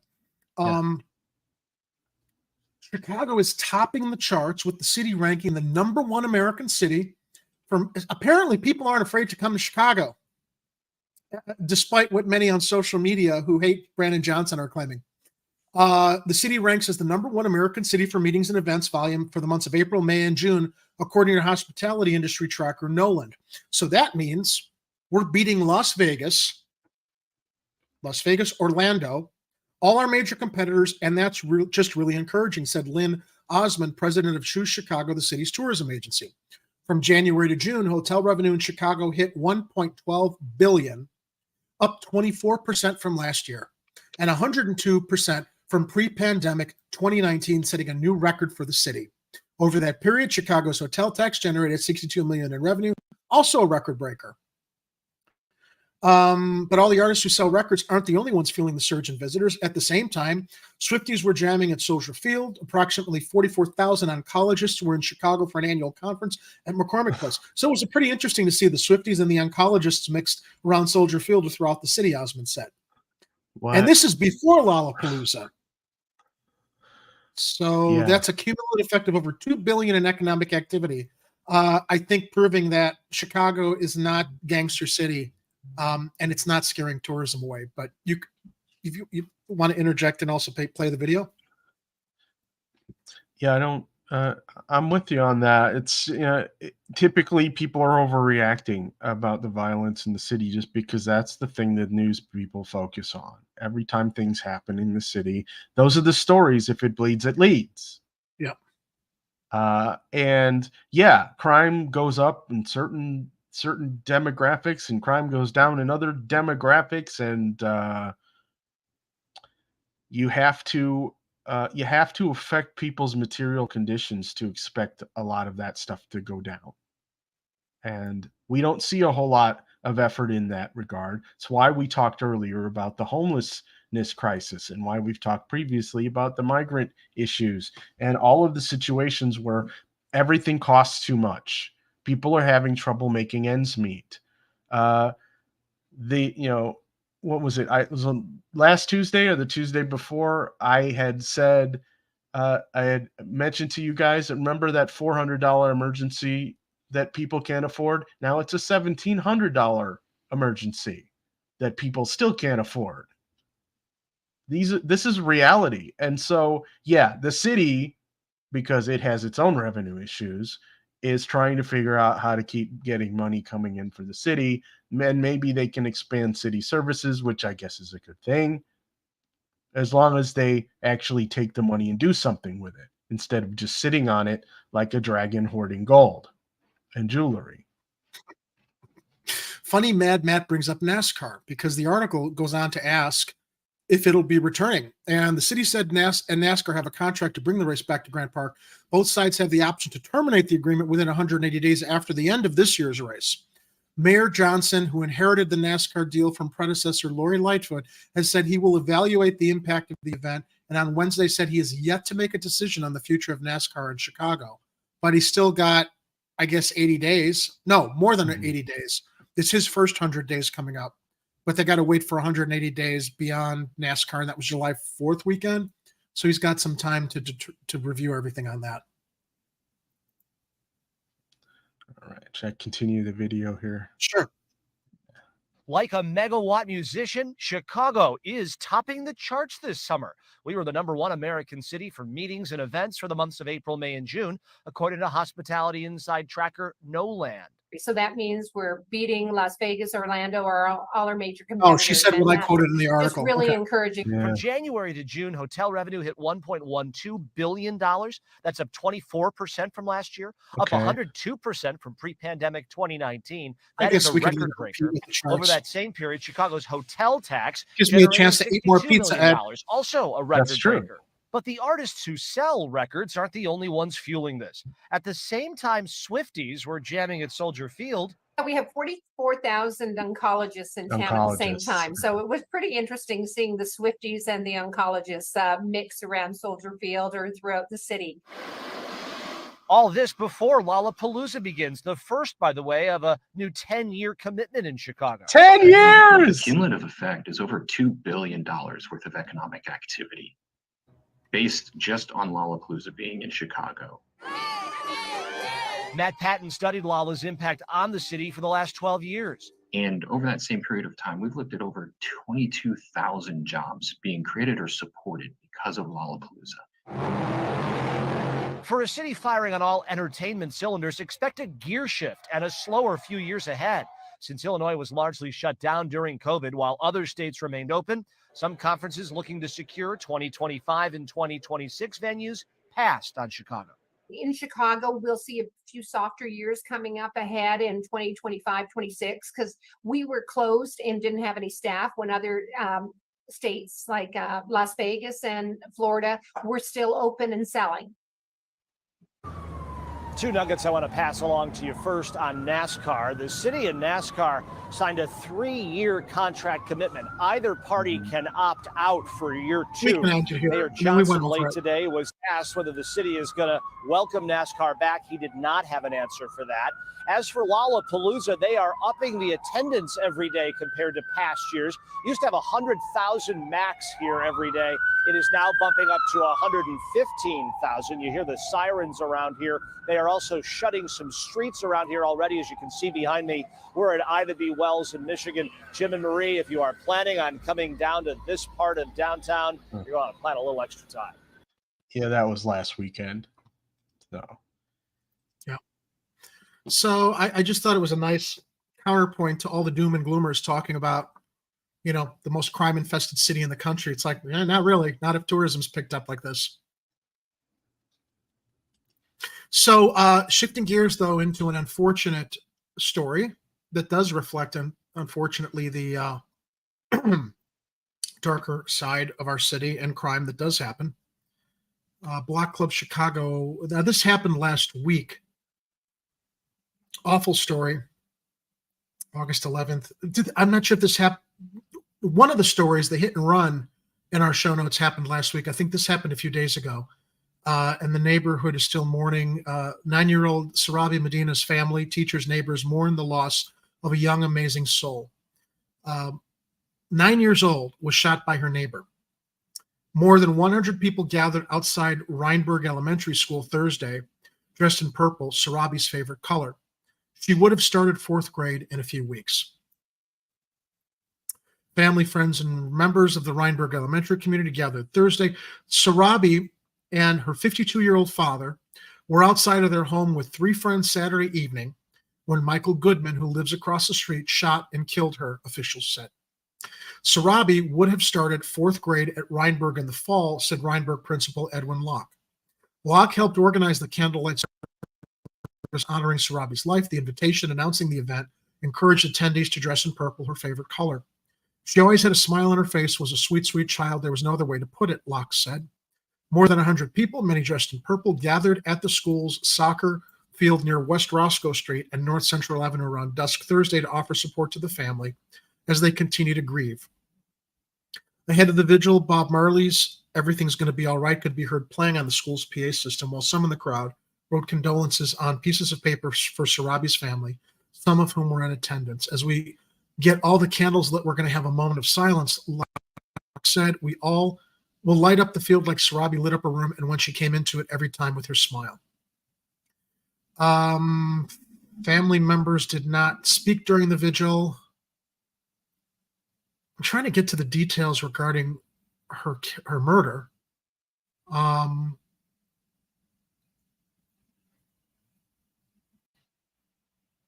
It's not. I thought I'd seen. Oh, you know what? Maybe I'd read the story of the details in another article, and this was just the follow-up. It doesn't go into the circumstances of what happened. I don't think. I'm still. No, it does. It does. I found it. Okay, I thought it did.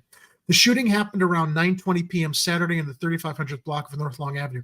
During Goodman's bond hearing Monday, prosecutors said Sarabi and her dad were outside of their home with 3 friends that night. As Sarabi rode her scooter, one of her father's friends gave her money for a nearby ice cream truck. She bought back 2 treats, one for her and one for her dad. A few moments later, the group heard a gunshot, and Medina's father told his daughter to go inside their house with her scooter. That's when Goodman came out of his building holding a gun, prosecutors said. He followed Sarabi to the vestibule building as her father ran towards her, at which point Goodman raised the gun, pointed it at the girl, and shot her in her head, prosecutors said.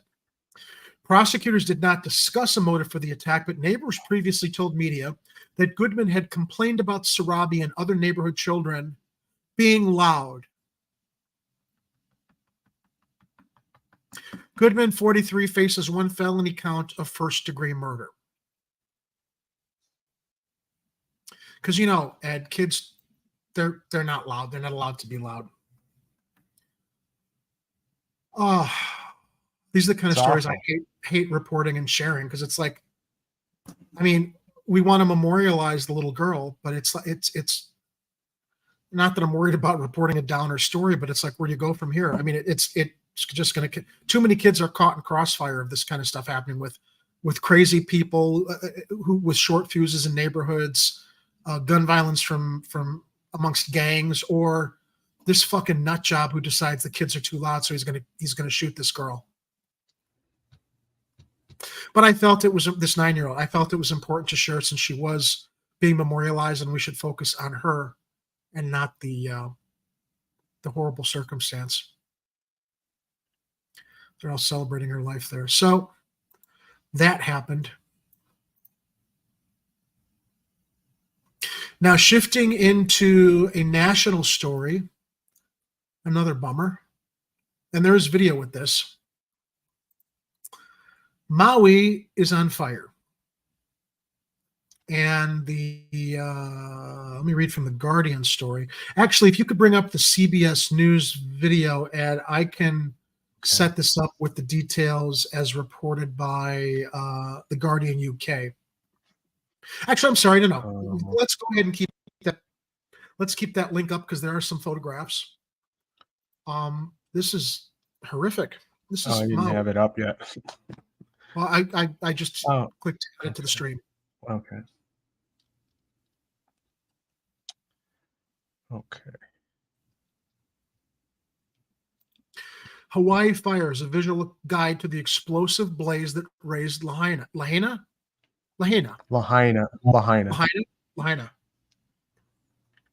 Catastrophic wildfires in Maui killed dozens of people, burned buildings, and decimated a town. Here's what we know so far by Manvi Singh, Andrew Witherspoon, and Brianni Moore. Explosive wildfires on the Hawaiian island of Maui have killed dozens of people, displaced thousands, and reduced much of the vibrant centuries-old town of Lahaina. You said Lahaina. Lahaina to ash. Residents have just begun surveying the destruction as crews continue working to contain one of the deadliest wildfires in recent years. Hawaii's Governor Josh Green described the fires as likely the largest natural disaster in state history. What we've seen has been catastrophic, he said. People are continuing to frantically search for missing relatives as large swaths of the island remain without cell service or electricity. Recovery from the fires, which were fueled by drought-desiccated landscapes and fanned by hurricane winds, will be long, officials warned. Here's how the devastation unfolded and what we know so far. When and how did the fire start? Brush fires earlier this week were stoked by strong, dry winds and quickly spread into populated areas. The speed and strength of the blazes took local officials by surprise. We've never experienced a wildfire that affected the city like this before, Green said during a Thursday news conference. And if you scroll down, there's a map showing the two concentrated areas of fires, one along the coastline and one more inland with infrared. The first major fires appeared to have started just after midnight on Tuesday. The blazes ballooned and by late morning had spread to, I keep mispronouncing it, Ed, Lahaina. Because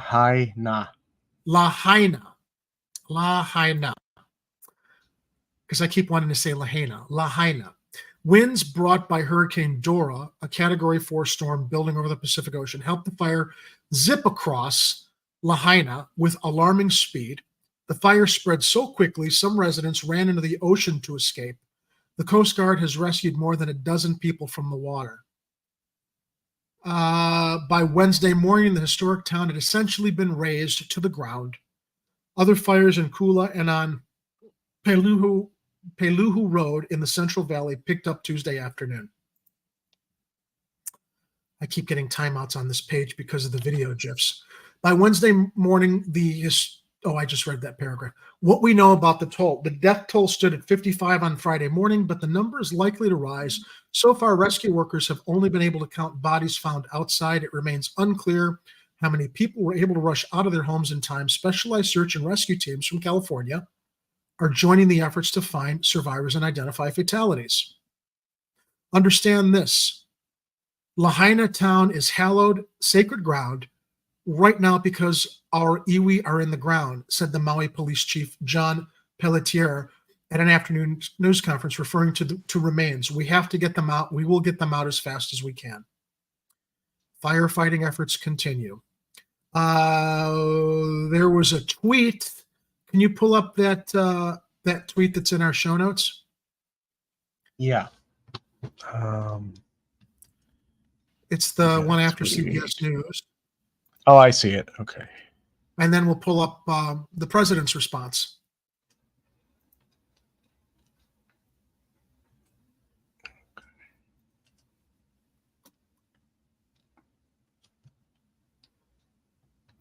This is from Edgar McGregor on Twitter. It says, the scene in Lahaina, Maui this morning is absolutely devastating. The entire town is being destroyed by an intense wildfire, forcing residents to seek shelter in the ocean. Make no mistake, climate change is making scenes like this more frequent. And there's a video. We're done. Yeah, we're done. Be careful right here. There's debris all. Yeah. No. No.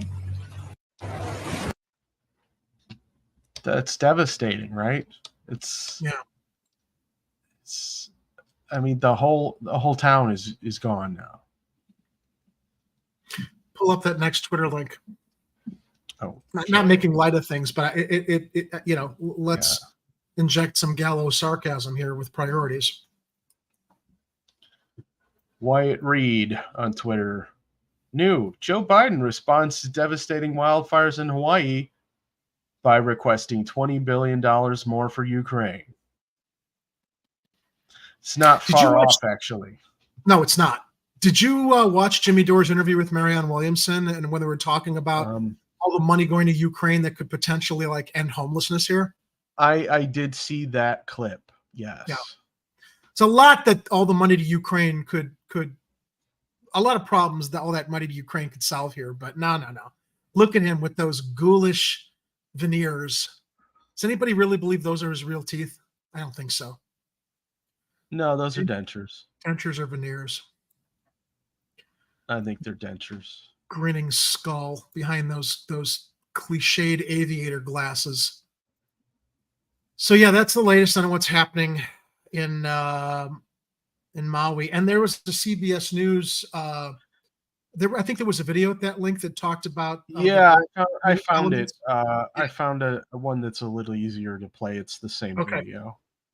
And with hundreds of homes damaged or destroyed, thousands of residents have been displaced with nothing but the clothes on their backs.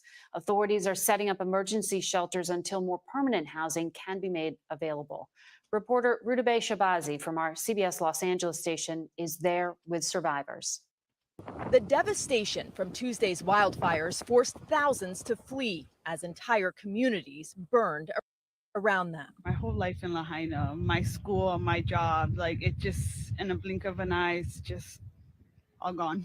Now, more than 2,100 people are staying at 6 emergency shelters across the island. Ikolu Braden Ho'apili will spend another night sleeping in his car. I left so much people. I left so much over there. And I know I could have done something, but I didn't.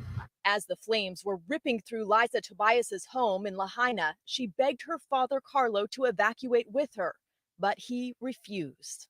I wanted to force him to come with me, but he was very hard-headed and he didn't want to come. And he said that he's gonna stay and wait for my mom. Tobias's mom made it safely to a shelter, but her father is among the 1,000 people officials say are potentially. Jesus Christ! The whole complex is called. It looks like a bomb was Belinda dropped. Young is searching for her coworker Mona Cole, who she reported missing. Because of the phone service, she's not on any of the lists for Maui Prep or for the Civic Center, and so we're just getting it out there. Hawaii's governor says 80% of Lahaina is now gone. And for the first time in 3 days, residents like Caleb and Julie Knapp visited their home of 16 years, which is now just smoking rubble.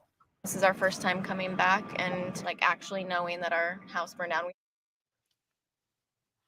And logistics present a problem. The only way to get supplies to the island is by air or by boat. But as you can see behind me here at King's Church, the community has stepped up. Margaret? Thank you, Rudabeh. So,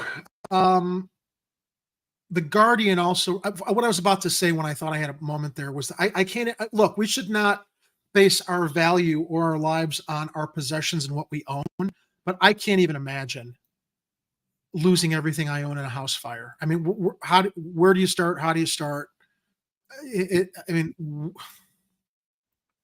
Plus, I mean, and that's not even as, I mean, that's irrelevant compared to the loss of life, the death toll there. Now, the Guardian also reported the fires were propelled by strong winds as a hurricane moved across the Pacific Ocean hundreds of miles to the south. Experts say that wildfires in Hawaii are now burning through 4 times the amount of area than in previous decades, in part due to the proliferation of more flammable non-native grasses and rising global temperatures. Global warming is causing vegetation to dry out, priming it as fuel for an outbreak of fire. Nearly a fifth of Maui, the Hawaiian island where the fires have occurred, is in severe drought, according to the U.S. Drought Monitor. Environmental experts are pushing back on claims that the devastating wildfires in Maui were caused by global warming, instead pointing to poor state land management practices. Who are we going to believe? I don't know. I'm not an expert, but got to consider all possibilities. So moving into our next story, kind of teased this earlier. I won't go into too much detail, but I wasn't as big a fan of Alderman Nicole Lee, given the fact that she was a holdover Lori Lightfoot appointee. But I will give her credit for this, and maybe I should be a little bit more open-minded. Her Bridgeport campaign office is now a migrant donation center. Items, and remember we were talking about earlier in the migrant crisis, you could go to the city's website and no one had any drop-off points set up where you could drop things off. The city had links to Amazon where you could like buy stuff on Amazon that the city would direct theoretically to migrant services. And it's like, well, anytime you're sharing a link from Amazon, if the city's sharing a link from Amazon, they're getting a referral fee. So it's like, and you're enriching Jeff Bezos. So why not set up a center where people could just drop stuff off that they have extra stuff in their own homes, you know, maybe more affordable supplies that they could pick up locally. Well, I give her a lot of credit. Alderman Nicole Lee, her campaign office is now a migrant donation center. And this is reported by Block Club Chicago. Jamie Nesbitt Golden shares items most in need include new and gently used men's and kids' clothing, diapers, formula, baby wipes, luggage, and SIM cards so families can call home, organizers said. Neighbors can drop off donations at the 11th Ward Service Office at 3659 South Halstead Street during normal business hours. Those interested in volunteering should fill out the Google form linked on the Block Club Chicago page.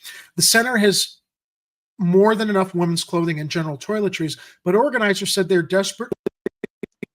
desperately need or gently used men's and kids' clothes and new underwear, diapers, formula, baby wipes, and luggage, so families won't have to carry their belongings in garbage bags, are high priorities as well. Asylum seekers also need SIM cards. The cards some of the migrants had only worked in Mexico, and they still need to keep in touch with family back home. So some neighbors are working on getting those. We also need usable Android phones, Vogel said. Nearly 12,000 asylum seekers have arrived in Chicago since last summer. Many migrants arriving in Chicago on buses are from Venezuela, which has struggled with political upheaval. I'm glad they mentioned that. And an economic crisis caused by the United States, resulting in severe food and medicine shortages, surging inflation, and rising unemployment and violent crime. Several Chicago Park District facilities have been overhauled into housing for migrants. While there were no suitable shelter spaces in the 11th Ward, neighbors and residents still wanted to help and have organized to collect supplies, Lee said. And there's a nice photograph of what's been collected so far. So the article goes into a lot of detail, but the most important thing is if you've got stuff to donate, head down to Alderwoman Lee's office in the 11th Ward, 3659 South Halstead Street during normal business hours. And you can support the migrants by dropping off your donations there. Let's see here. Oh, I see. Going into our next story, definitely requires this. I look at this town and I don't like what I see anymore.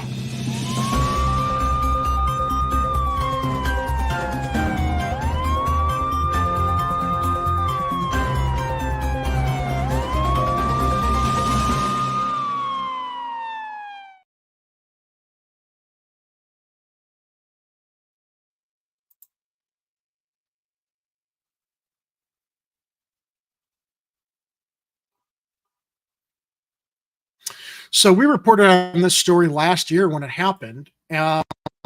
Charges have been dropped against former CPD officer in altercation with Black woman Nikita Brown at North Avenue Beach. Now, apparently this means that police can assault you if you're on the beach and you're walking your dog after those all-important curfew hours. There's video with this. So let's play it from ABC 7. It goes into a lot of the details while I'm waiting for my window to load over here. Okay, let me see if I can get it to start from the beginning here. Okay. A police confrontation that the alleged victim claimed was racially charged that unfolded along this stretch of beach 2 summers ago is now no longer a criminal 2 years ago. case. It was after 11 p.m. in August of 2021 when then Chicago police officer Bruce Diker approached Nikita Brown, who was walking her dog at North Avenue Beach, and ordered her to leave. Diker's body-worn camera starts recording. Now understand this. Please respect my space. It's Now, this was during COVID, 6 too. feet. You do not Pause have it for a mask. second. Let's not we forget covered this. this. Multiple times. This was when everybody was told to keep a distance with each other, wear masks, okay? Be worried about the virus. That's when this happened 2 years ago.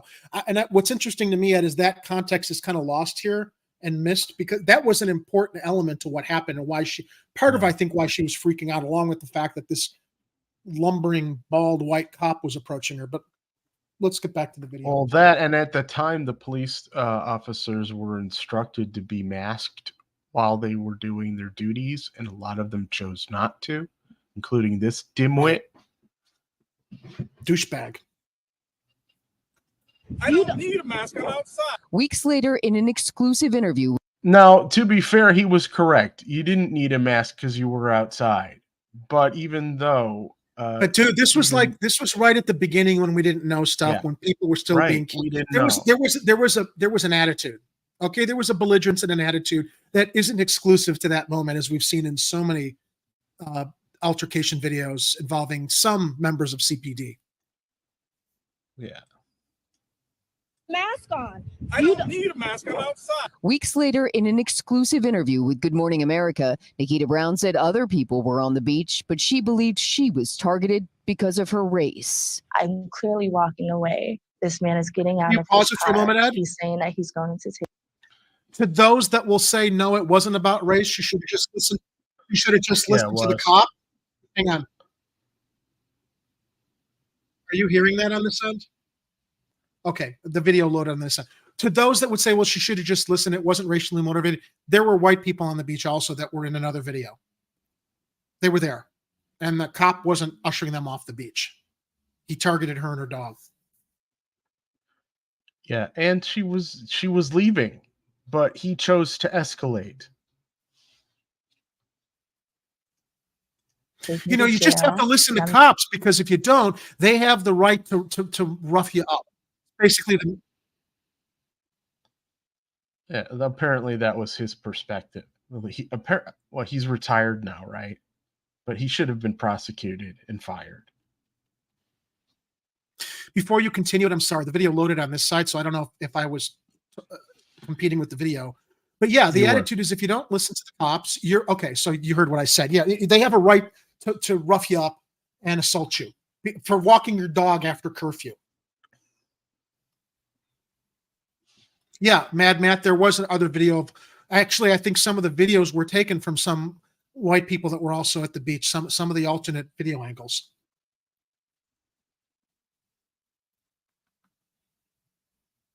Never going to see my dog again. Like, this is ridiculous. In May of 2022, Officer Bruce Diker resigned from CPD before any formal police disciplinary measures could be handed down. The next month, prosecutors charged Diker with aggravated battery and official misconduct. Now, that's not a reasonable response to asking somebody to leave the beach because it's after curfew.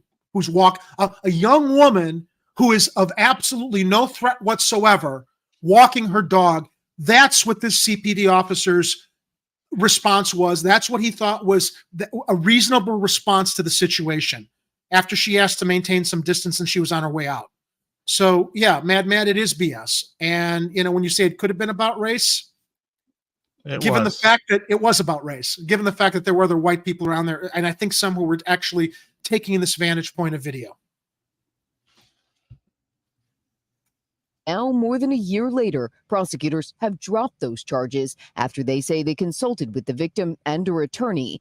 Diker's attorney responded in part, writing, quote, "Today's dismissal of charges against Officer Diker shows that charges should never have been brought in the first place." For her part, an attorney representing Nikita Brown wrote in part, "We fully intend to hold him and the city of Chicago accountable in federal court." Nikita Brown is also pursuing a... Can you go back to their statement about Yeah. Yeah. Yeah. Let's go back to that. Let's repeat that. Hold on. Let me back up. Attorney for Bruce Diker. This schmuck. Yeah. Brian Sexton. Should never have been brought in the first place. Blowjob! Blowjob!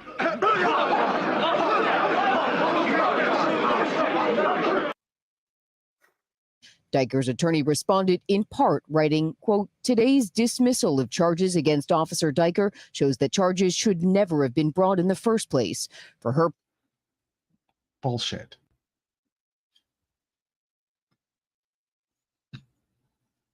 Probably should make a real short version of that bullshit or not, where he just says, bullshit or not.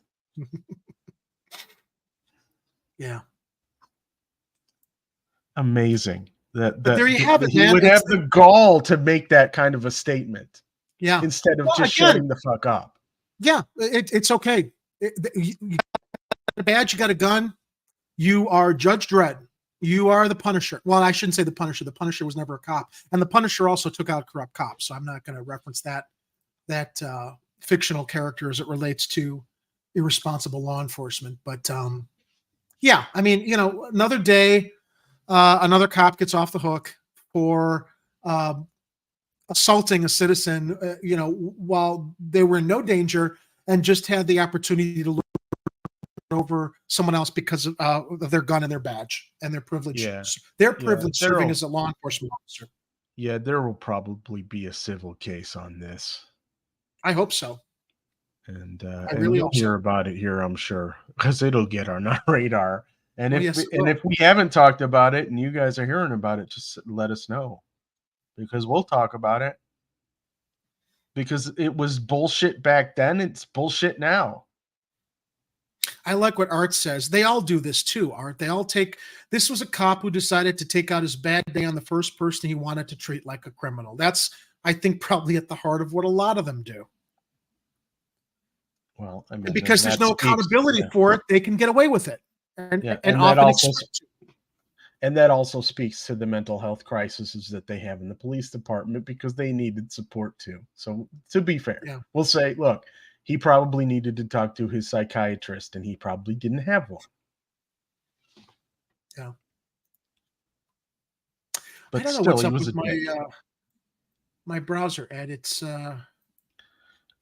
I was hearing a little stuttering on my end when from your audio, but I didn't know if that was just me. No, I don't think it's you. I'm getting a timeout in my StreamYard here that's asking if I want the page to wait. So, okay, we just lost Jerry, but that's okay, because I think we're pretty close to the end of the story. But I'm going to play the rest of this video while we wait for Jerry to see if he can fight off the gremlins this evening. Part, an attorney representing Nikita Brown wrote in part, "We fully intend to hold him and the city of Chicago accountable in federal court." Nikita Brown is also pursuing a civil case in federal court against both the former officer and the city. We did reach out to the city of Chicago, but we've not heard back.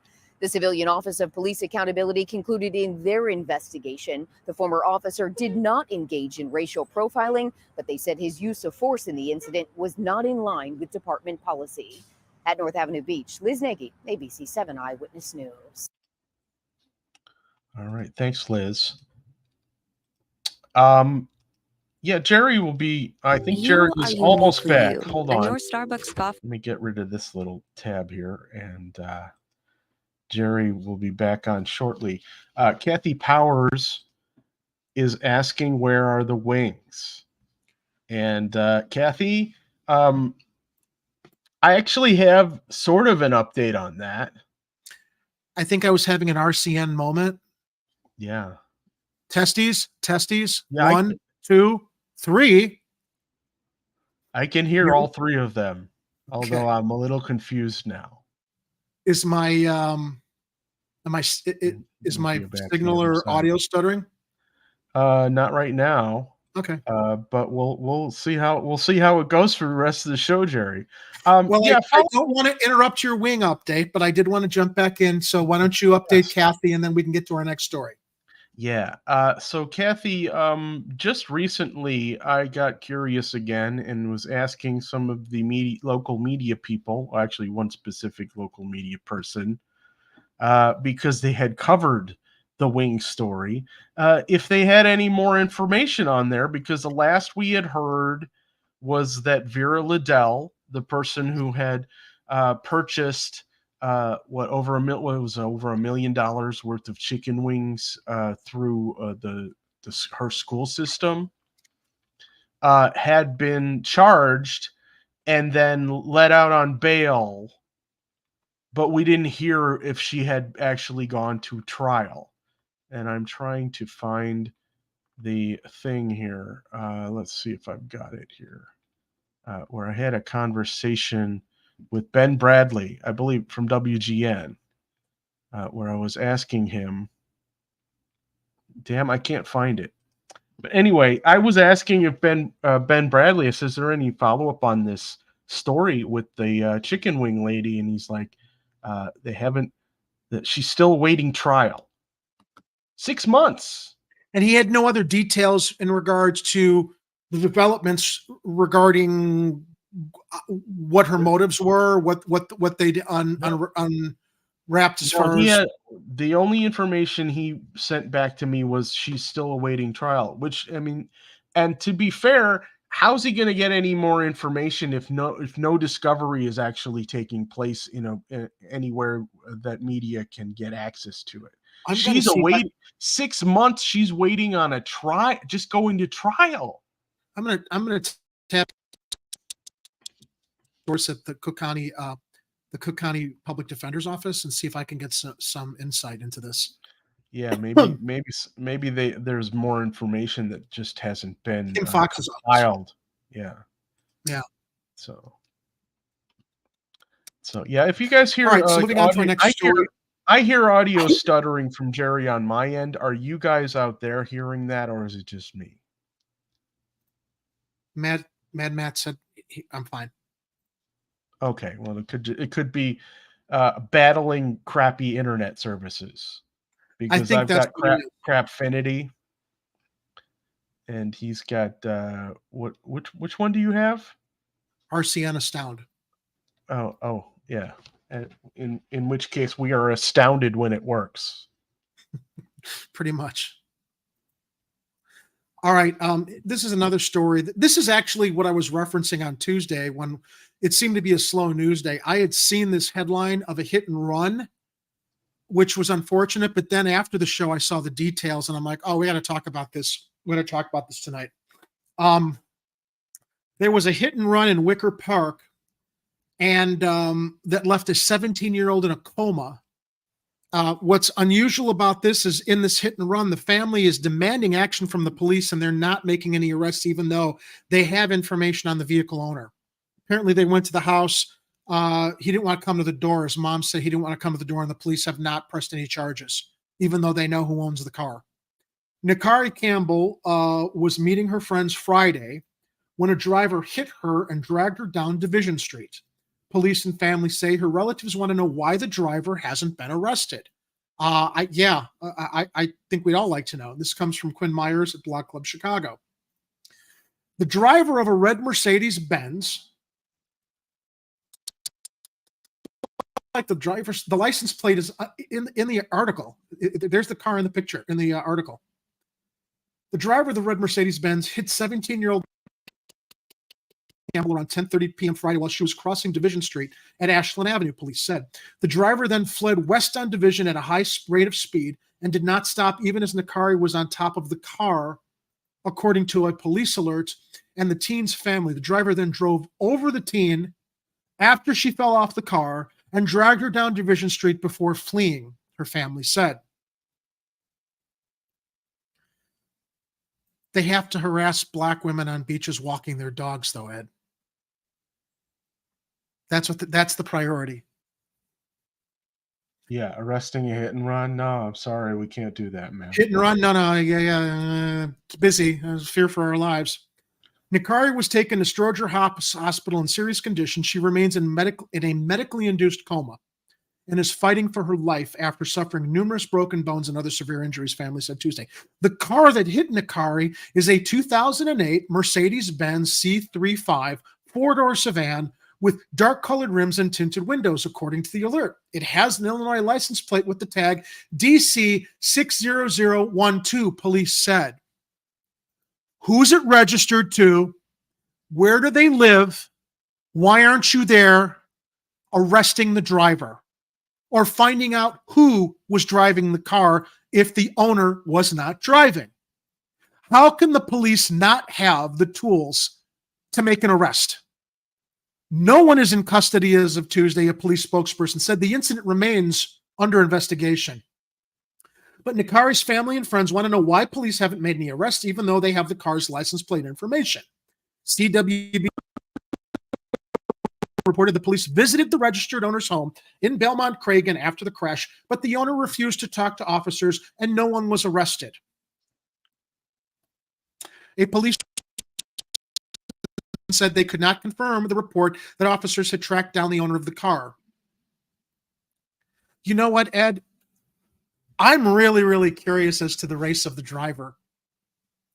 Would that be wrong of me to wonder about? Because you know what? If a black person had been driving this car, they would have beaten them before dragging them out of the house by their hair into lockup. I guarantee you. I guarantee you. Would it be presumptuous to guess that the race of the driver was cop? I mean, blue. I mean, wait, what is that race called again? You did one better than me, Ed. I hadn't even considered. I defer to you. Citing CWB's report, relatives, activists, and attorneys representing Nikari and her family held a press conference Tuesday where the crash occurred and repeatedly questioned how no one could be arrested if police know the driver or who owns the car involved. If you can arrest somebody with a gun out here, discharging that gun, then they can arrest the owner of this car because that's a weapon too. You used that car, you injured and committed bodily harm to this family, activist and crisis responder Andrew Holmes said, so you need to turn yourself in or be arrested yourself. Anyone with information about the driver or incident can contact Chicago Police's Major Accident Investigation Unit. Why? All they need to do is look up in the Secretary of State's driver records who owns this car.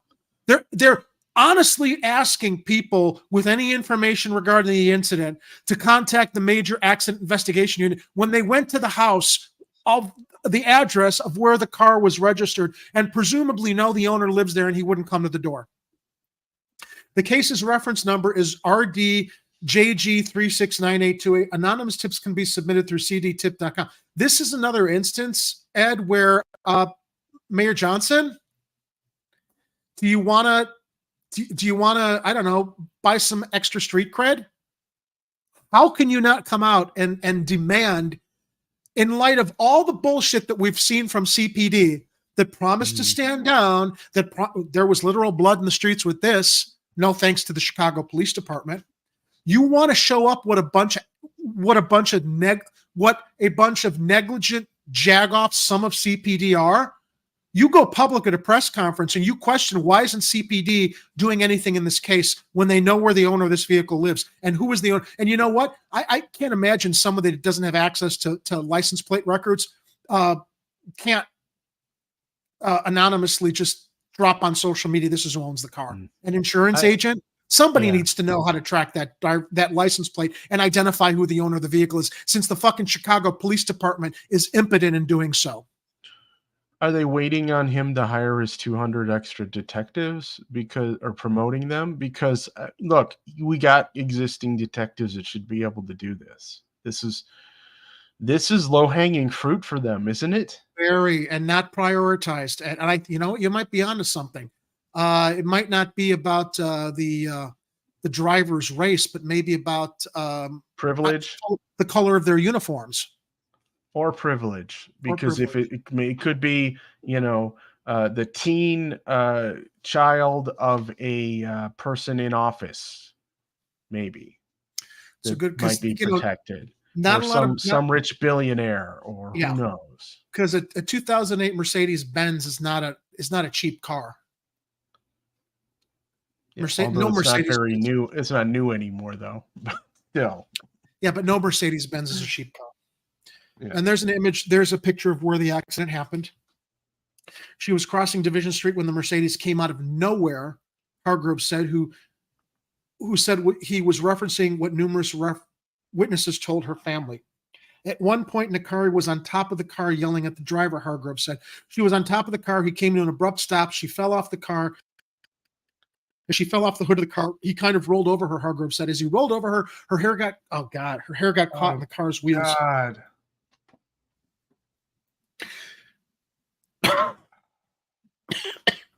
Nakari was then dragged about a block down Division Street. The driver then drove off, police said. The 17-year-old has undergone several surgeries and has more procedures scheduled to treat her multiple injuries, Hargrove said. They're doing reconstruction for her jaw. She has broken her ribs, her arm, her foot, her leg. She has to have a skin graft. All of her hair has been removed. She has staples in her head, Hargrove said. Nakari is a driven and bright student who loves fashion and doing her hair and wants to become a lawyer, her family said. She's a rising senior at Legal Prep Charter Academy on the West Side, Principal Joseph Williams said. Nakari has never shy to voice her opinion. She was always strong in her efforts to make sure that she stood boldly on what she believes, Williams said. She is truly a blessing for us as the Legal Prep family, and we look forward to seeing her walk in that building and look forward to seeing her walk across that graduation stage. Adriana Elliott, Nakari's god cousin, said the teen is like her little sister and always the first person she calls when she comes back to Chicago from school. I just hate to see her in so much pain. She almost made her first milestone, graduating high school. I just wish the person would turn themselves in. That did not have to happen to her, Elliott said. Nakari is a fighter. She's going to make it through it. What's interesting to me, Ed? The I guess commonplace occurrences of unprosecuted hit and runs. And you know why I say that? Because when I had my accident at 20 years old in Chicago, when the train hit me and I lost my leg, or my leg was mangled, CTA control told the motorman to go ahead and keep their train schedule while a good Samaritan passenger got off the train to stay with me while I was bleeding out until paramedics got there. That was a hit and run. And I don't ever recall the police deciding to file any charges against the Chicago Transit Authority, although there was a lawsuit. It's like, and I'm just thinking here, any hit and run accident, it's a hit and run. It's against the law. You don't leave the scene of an accident and leave somebody dying. But I guess in Chicago, the Chicago way, yes, Mad Matt, we should all pray for her speedy recovery. Send out best wishes. That's just horrifying. Utterly fucking horrifying. What's even more horrifying is the complete dereliction of duty, responsibility, and inaction by the Chicago Police Department. Fuck them. All right. Speaking of crime. Yeah, speaking of crime. This next story is why I almost didn't want to come on tonight.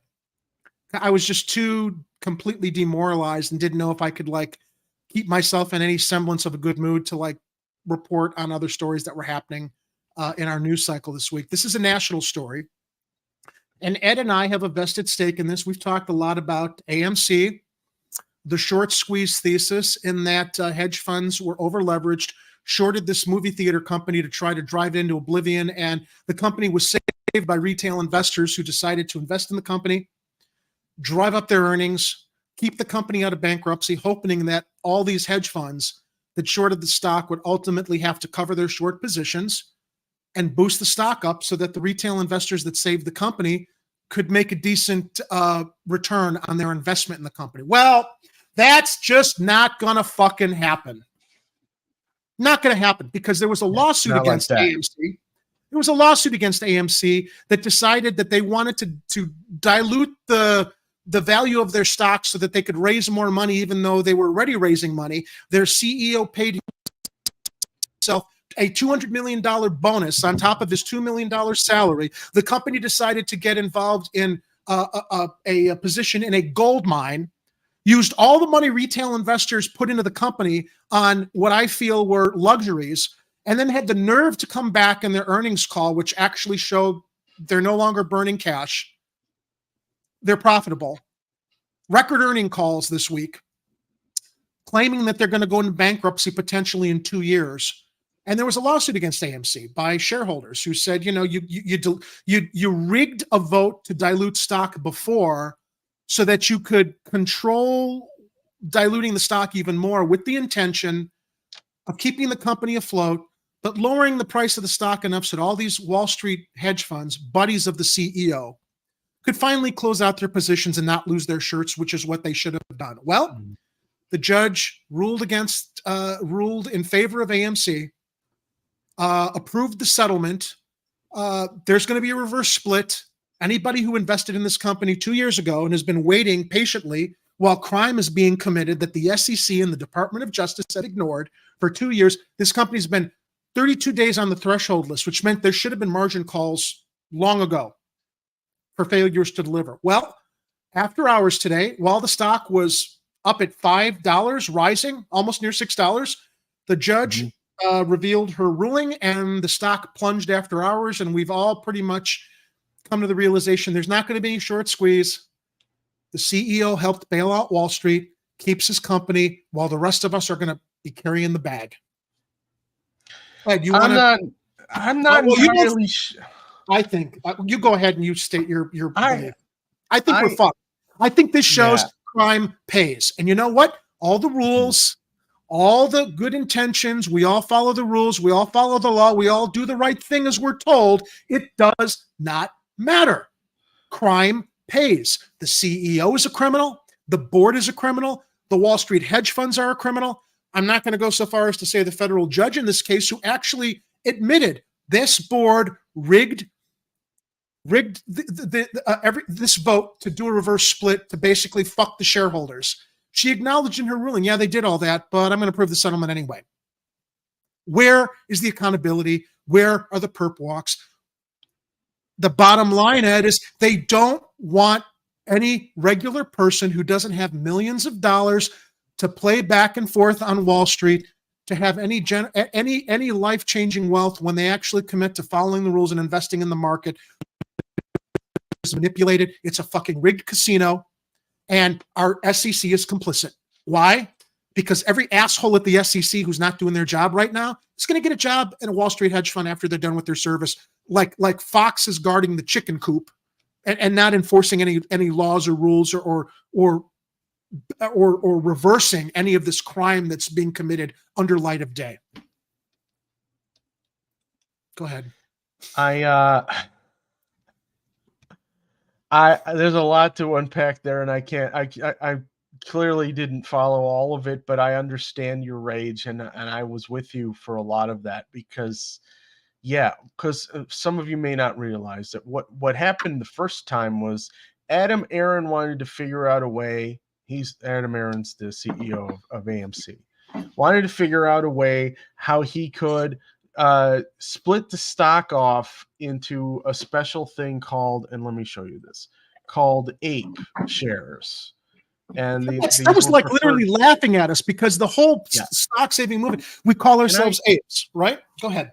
Yeah. So at the time, what he was saying was that, well, this would be a way for us to determine how many actual shares exist, and that also these shares would be some kind of commodity that people would want and would be a way for them to raise some money. Now, that's just the superficial version of what happened there. And so for a little while, were still dealing with the problem of the hedge funds and the market makers, because unfortunately some of them are one and the same. So you have companies like Citadel. You have companies like Citadel, which are double dealing essentially, because what they can do is they can choose what they want to cover and what they want to get synthetic or fake shares created for, so they can move shares back and forth, which is called I think called payment for order flow, is the system that other countries have banned, but the United States is still allowing to happen because it's highly unethical in that they are basically controlling through what they call the dark pools, which is like their own transaction house outside the normal lit exchange. Where they can control things. And this is all stocks, not just AMC. I just want to parse, Ed. Anybody who owns stock in any company, this kind of chicanery can happen. It's not just AMC is the most glaring example, and it is happening. So we're not just belly aching for ourselves, okay? We're upset because this was supposed to expose the corruption across the entire system, because AMC was the most over-leveraged short position by hedge funds. But this is happening in every stock on the market. These dark pools, it's their own private sandbox where they can do whatever they want. They're routing like 80% of AMC orders into the dark pool, not on the lit exchange, which means you were never seeing the actual real price of the stock with all the millions of transactions every day. And what this basically taught us is that we can't really trust the price of any stock on Wall Street right now. And so everyone who has money in the stock market, and that includes all of you out there who have 401k retirement accounts with your companies, you're all getting screwed over because they are controlling the prices from the dark pools. Let's not direct it at you're getting screwed. We're all getting screwed. That's what I mean. We're all getting screwed. And what I mean by that is that they can choose to purchase or short sell stocks, and they can choose which of those transactions affects the price of the stock when it gets handed back over to the lit exchange. And I think they'll call it like a neutral transaction, or a positive transaction, or like a negative transaction. I don't know the exact terms, but essentially somebody could purchase 1 million shares of AMC in the dark pools. And if they choose to call it a neutral transaction, for example, when it goes back into the lit exchange, the stock price won't go up when it probably should have. The stock market is, you invest in a stock, millions of people invest in a stock, the price goes up. We've been seeing the stock for a year because they actually have created computer-driven algorithms to bounce trade back and forth to keep it at an artificial level, while they're also transacting business off the exchange where the price should reflect in the dark pools. Yeah. So if in an exchange with an even playing field, which we don't currently have, you would base your stock price on how the company's actually doing, what they call the fundamentals, and the supply and the demand for that stock. Now they've basically detached the value of your stock from those things, essentially making it worse than a Vegas casino that has loaded dice. This graphic that Ed has up, at the end of the day today, it closed at 526, up almost $1 from yesterday, which was 4 something. And then the judge released her ruling, and then boom, after hours, it tanked. And everybody's buying the other stock, APE, that they're now going to reverse split, which will further dilute the price of the stock, so that all the hedge funds that borrowed shares that they ultimately will have to cover will be able to cover their positions, and at fire sale rates, and none of us get a return on our investment for this company we've bailed out over the past 2 years at all. Yeah. So and the CEO is complicit in this. Yeah. Well, and that slob, Adam Aaron, who, I'm going to offer you APE. It's a dividend. It's not a dividend when it causes a reverse split, you a-hole. And he specifically named the stock ape to basically pander to people into believing he was on their side. Stock retail investors that he's on their side. Okay, don't think that wasn't calculated, Ed. No, all of this was calculated. He manipulated the retail investors who saved his company, and he gave himself a fucking $200 million bonus while they were in the red over the past couple of years. How does that happen? And he sold all of his stock options while he's telling us to invest in the company. He basically sold all of his stock to everybody who was saving the company. So this is a chart that shows what happened after hours. I've got 2 videos in the show notes from two YouTube commentators. I mean, they're characters. I do respect their passion, and I think that what they have to share is very, very legitimate in regards to not just what happened to AMC retail shareholders today, but how this kind of crime affects anybody that's got money invested in the stock market. Do you want to share that video, or do you have more to say? Yeah, I've got them.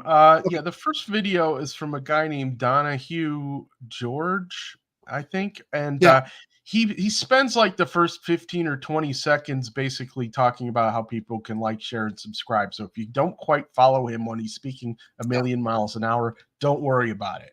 Yeah.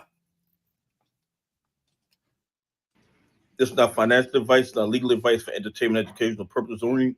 Anything I say is my opinion. Please don't make any financial decision based on anything I say in these videos. That being said, hit the like button, subscribe button, all that YouTube algorithm stuff, so you get the videos I put them out. See what I'm thinking, see them analyze that data. But like I tell every day, the data they release us as false, meant to be gives a false standard to the markets. We can make bad trading decisions. Listen, Judge Cern gave these guys what they wanted, and now I guess all the yes voters are happy. But you know what this is? This is a cleanup operation, and I'm not telling you to buy, hold, or sell AMC. All it was designed as. I'm telling you that this is a cleanup operation. This was it? Because had the short squeeze been allowed to happen the way it would naturally happen, like when Volkswagen squeezed over a decade ago, it would have wiped out the hedge funds. Yeah. They would have been margin called. It would have automatically liquidated their holdings, as it should, because they made a risky bet to destroy a company. So they should have paid the penalty for that. But what happened here was, it's like 2008 during the Big Short, when the real estate housing bubble burst. Nobody did any perp walks. The government bailed out all these hedge funds and Wall Street companies that were basically betting against. They were manipulating the system. They were creating a bad economy, and no one was punished for what happened, and everybody losing their homes. Everybody on Wall Street came out fine. That's what just happened here. Once again, Wall Street gets bailed out with something that was conceived and schemed to look like a legal way for them to cover their short positions and get out, so that they weren't liquidated for their bad risks and bad decision making, trying to short and destroy the company. Yeah, and to further the information for people who aren't quite following what was going on over the last couple of years, the hedge funds were continuously manufacturing synthetic, also known as fake shares, counterfeit, through a company called Virtu, and so they could basically keep shorting the stocks and controlling it through whatever their computer algorithms were, to continually create these patterns where they could control the price of the stock by making it either travel in a barcode pattern, basically up, down, but like within a certain amount of money, or just forcing any type of gains downward almost immediately after with fake shares. And they kept borrowing, and they were never requested to deliver the shorts that they had been borrowing, failed to deliver. The counterfeit shares, FTDs is what they call them. It would be like, I own a car and I created 200 titles for my one car and sold the 200 titles when I only have one title legitimately attached to that car, which you can equate as a share. And nobody is accountable. Nobody is charged. Nobody's arrested. That's what they've been doing with stock shares.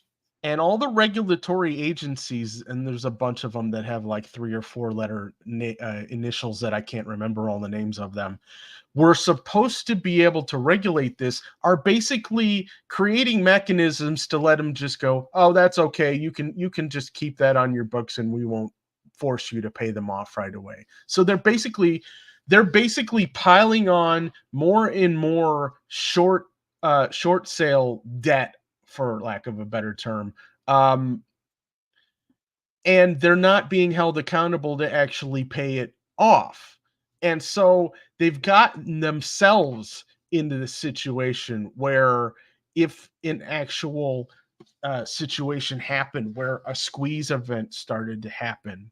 Let's explain what a squeeze event means. Well, let me quickly interject. A squeeze event means at a certain point, they are forced to either return their borrowed shares, billions of which are counterfeit, or they need to start to do that. They will have to buy shares that they don't have because all these shares were borrowed, which means the value of our stock goes up because they've got to buy those shares to return from us. That's what this CEO prevented from happening.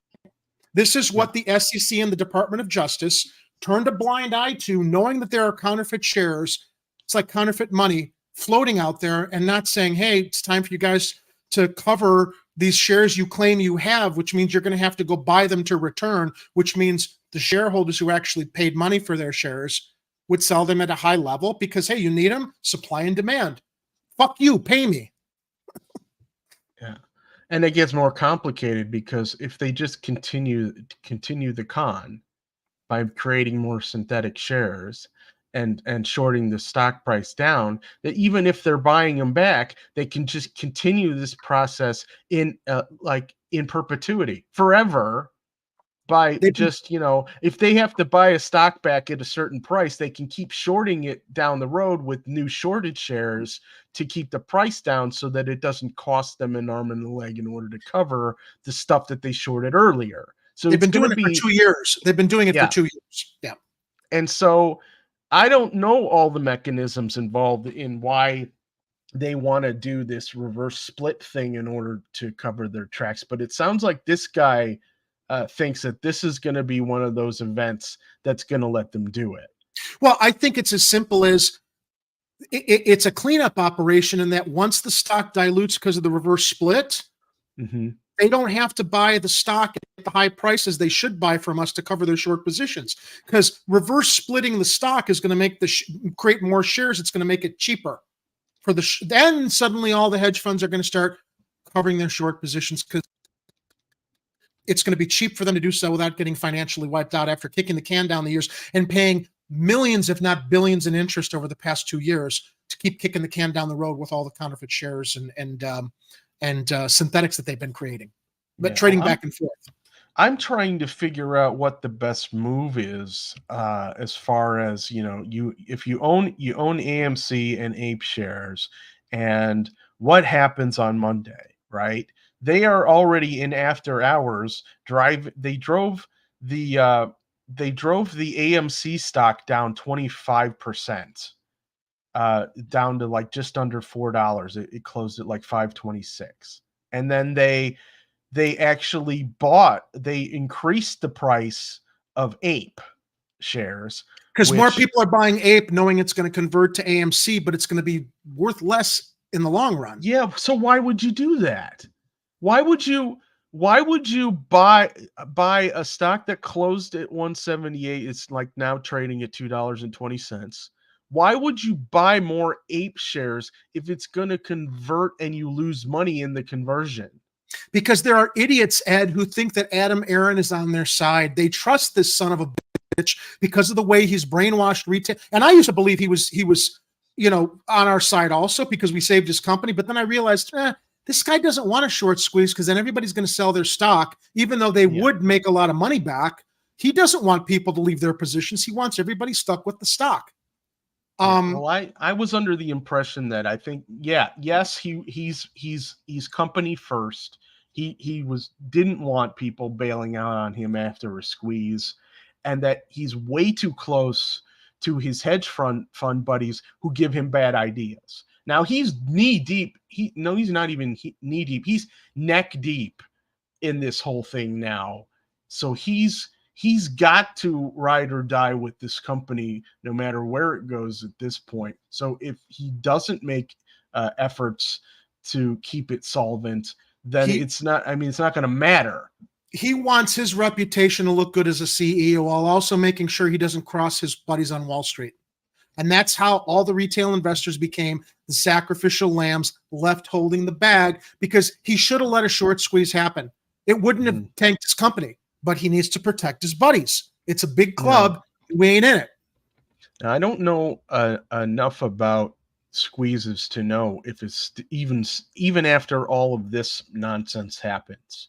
And let's say hypothetically that a number of the hedge funds that would have been screwed all of a sudden are find a way to bail themselves out, whether an actual squeeze is still possible, because there are still going to be retail shareholders that are not going to sell.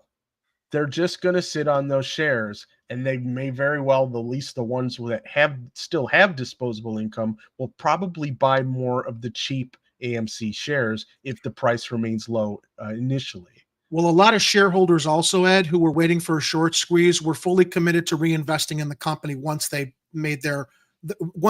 earned a return on their investment. Yeah. Just from the sentiment of like, you know what, if this company gives me a return on my investment, I'm going to be loyal to the company and buy back in when the stock goes back lower. But no, we can't have that. You can't let normal people, retail investors, the scum of Wall Street, as we're looked at, have any gains. Only if you're an institutional investor with millions of dollars to play back and forth with are you allowed to gain anything. So anybody who put in their lives, I didn't put in my life savings, but I put I've got 1,600 shares, and my price average was $22. So that's a loss of about $20,000. Yeah, I mean, the value of what I've got right now is about 11. Now, I haven't invested quite that much, and I can't remember how much I've invested across the few different platforms that I have purchased shares on. But I don't have nearly as much as Jerry has, and I didn't get in at that high of a price. But if I had extra money, I would have averaged my shares down and accumulated more while the stock price was low, regardless of what kind of shenanigans they're currently doing in the dark pools, because I know at some points we're going to need accountability, because the rest of people who are retail investors and the rest of the people who are dealing with retirement accounts are not going to want to put up with this crap much longer. There's not going to be any accountability, Ed. And I got in last year. I got in 2021. Okay. I got in 2021 when the stock got to $79, $72 and suddenly dropped. I'm telling you, that's the point where Ken Griffin and Shitadell and every one of these hedge fucks on Wall Street figured out through their programmers how to start keeping the stock down with the algorithms that were created, because it's never gone up since then. What happened today, Ed? What happened today was an event on the level of Robinhood taking away the buy button in February of 2021. That's what happened today. They're punishing retail for thinking that they can get ahead. Let's listen to the rest of Donahue George, though, if we can even back it up a little so we have some point of reference. Sure. Because I love what this guy has to share and his analysis of it. Okay. That's what they wanted. And now I guess all the yes voters are happy. But you know what this is?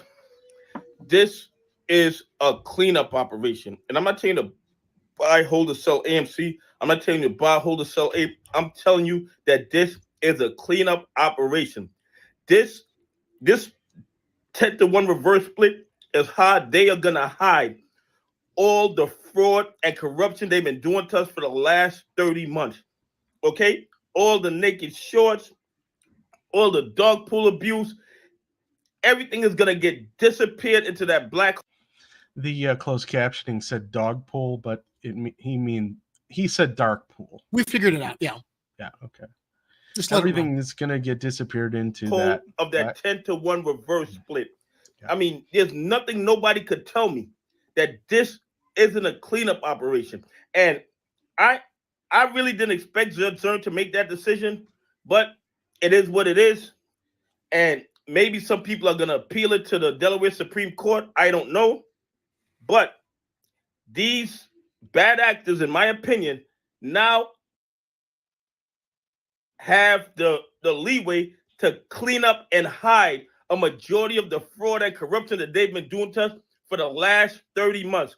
Kind of like when they burnt down that warehouse in Chicago. Okay? This is the same thing. Yeah. They get to burn down 90% of the shares, 90% of the evidence of everything. For a point of reference, there was a records warehouse in Illinois that contained all of the hard copy records related to these hedge funds, and it burned down. And the explanation for the fire was that some shelves fell on the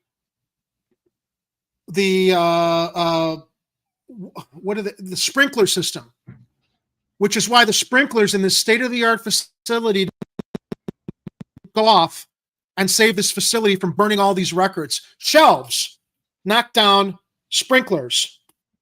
No explanation. They were violating OSHA regulations when they had construction vehicles out at the scene of where this warehouse fire was. They were removing debris while it was still on fire to get rid of the evidence. This was a year and a half ago.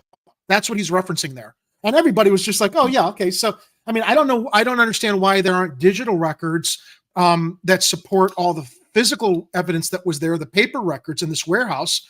But at the time it happened, oh, big conspiracy theory. No, it wasn't. They were getting rid of the evidence. And they're going to be doing the same thing here now. I'm sorry. Let's let him continue because I don't want people to lose track of perspective or the sense of what he's describing.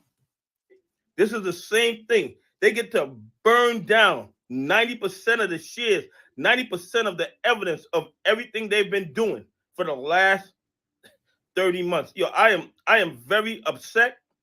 Well, upset's not the right word. I'm disappointed. I'm disappointed in this decision, but I got to live with it and move on. And anyway, listen, please leave some comments. Tell me what you think. Do you think this is a cleanup operation and this is a way for them to hide all the fraud and corruption they've been doing to us for the last 30 months? Anyway, have a great day. God bless. And I appreciate Let's get to the next video. Now, here's another AMC YouTube commentator, and his comments came out after the ruling today also, and he's just as articulate as I think Donahue was. Hey friends, welcome to Stocks and Crypto Plays. It looks like the judge approved the revised reverse split APE to AMC conversion. I'm not a financial advisor. This is not financial advice. So we might get more details, but this is devastating news for us, for our team, for everyone that owns AMC stock. Okay. APE's up a little. AMC's down 25%. It's very disappointing. You know, it looks like the evil always win in this world. They probably had it planned out from the beginning. They probably knew they were going to win all along behind the scenes. You can even see how the exchanges like Yahoo and Webull, they combined AMC and APE in the share float. I don't know. I haven't sold yet. I'm very tempted to sell everything at a huge loss. I'm just not sure. As of right now, I'm holding. It's probably a mistake to hold. I think it is a mistake to hold because, you know, in my opinion, I don't see how we're going to go up from here because when they do the APE to AMC conversion in the reverse split, everything's going to crash. You know, reverse splits always crash. You know, that's why, based on this news, AMC crashed. I mean, it's down like almost $1.50 a share right now. It's awful, horrifically awful. And we were up, friends. We were up earlier today, like 35, 40 cents a share. We were rolling. And the judge approved this, and we crashed so hard. So to anyone that said the yes vote was a good thing, shame on you. If you're an influencer and you said the yes vote was a good thing and it would cause an AMC short squeeze, shame on you. We all know the only way AMC was going to short squeeze was a cancellation of the reverse split and a cancellation of the APE to AMC. We don't all know that. He's making a lot of assumptions here. Ed, I speculate look, our whole thesis is based on the fact that this reverse split, it's going to dilute this. It's going to stop a short squeeze. It couldn't be any simpler than that. No, and I don't doubt that. Across the board with so many stocks. You don't know that? How can you not? No. I said I know that. Oh, okay. I understand that. I'm saying I just don't think. See, everyone thinks that the game is over here just because they won this battle, and they're gonna stop whatever the initial short squeeze event was supposed to be in the minds of certain analysts and people who were looking at the history of how short squeezes happen.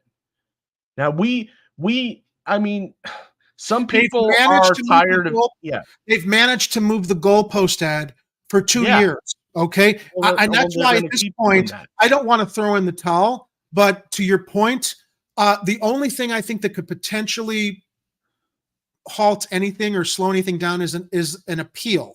But who knows how soon it's going to come, when it's going to come. Right. They're going to rush through this reverse split. They got to give the SEC 10 days, I think, to be able to do it. And Adam Aaron and his team are probably already moving. They had this all set up, just waiting for the word from the judge to file the paperwork. It's probably going to be filed Monday. And in a week and a half from now, 10 days, it's done. It's done. What's going to happen in 10 days? What could possibly happen in 10 days to change this that they haven't already manipulated and subverted for 2 years? With the SEC turning the blind eye. All I'm saying is I've waited a handful of years. I can wait longer. I don't have to sell. Some people may be motivated to do that, throw in the towel, take their losses and go, and that's fine. Everybody's entitled to do whatever they want with their money and their investments. But from my perspective, I put a certain amount of money in this because I believe in movie theaters. I didn't believe the guys who said that movie theaters were dead. And I was confirmed correct, because we've seen that these movie theaters are doing quite well. They bounce back very well, even in what I would consider an economic recession that they're not calling a recession. And so I am fine with holding on to my shares and not selling. And if enough retail investors are the same way, I don't think this battle is over. That's very admirable, but I will tell you, I would guess that probably 75 to 80% of retail investors that wanted to save this company didn't get into it because they wanted to long-term invest in a company because they believed in movie theaters. They saw that they saw that hedge funds would be vulnerable. It was their opportunity to stick it back to them by following the rules and the laws the way you're supposed to follow them, which should have triggered liquidation and short squeezes and margin calls that never happened. I'm not in this because I believe in movie. I love movie theaters, but I'm not in this because I wanted to be long-term in this. This was an opportunity for a lot of people who have lost money in the past, who had a few bucks, to invest in something that should have played out the way it always plays out for hedge funds when they play this game. But we're not allowed to win the way that they are because they're the casino and we're the players at the tables who they fuck. That's what I think happened for a lot of people, unfortunately. Well, yeah. I'm only one person with one person's perspective on this, and I'm capable of walking and chewing gum because I wanted both of those things to happen. It would have been nice, Dad, but again, change their lives with a financial opportunity that only the hedge funds and Wall Street ever seem to have access to. This was a what you call a black swan event, a once in a lifetime opportunity if the laws and the rules and the regulations were enforced the way they should be, and they weren't. Yeah, sadly, we have corruption on many levels in all the wrong places. And I'm starting to, I'm sorry, go ahead. And it's going to take a while for us to figure out if anyone's going to get justice here. And I know it's easy to get pessimistic and it's easy to think that, well, there's nothing that we can do. But if you don't keep fighting, what's the point? Well, here's the only solution, Ed. Collect your torches and go!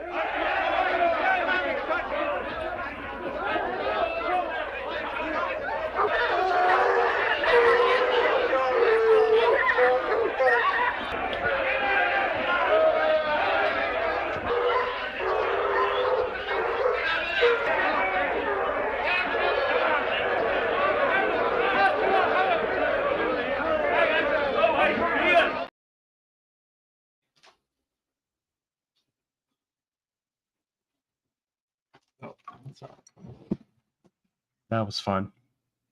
Oh, your mic's muted. Hold on. It's one of those days. I think he's got audio coming through on his end, and his mic is muted from StreamYard because it's one of those glitches that we love to experience. So, yeah. Take your torches and go! Excuse me.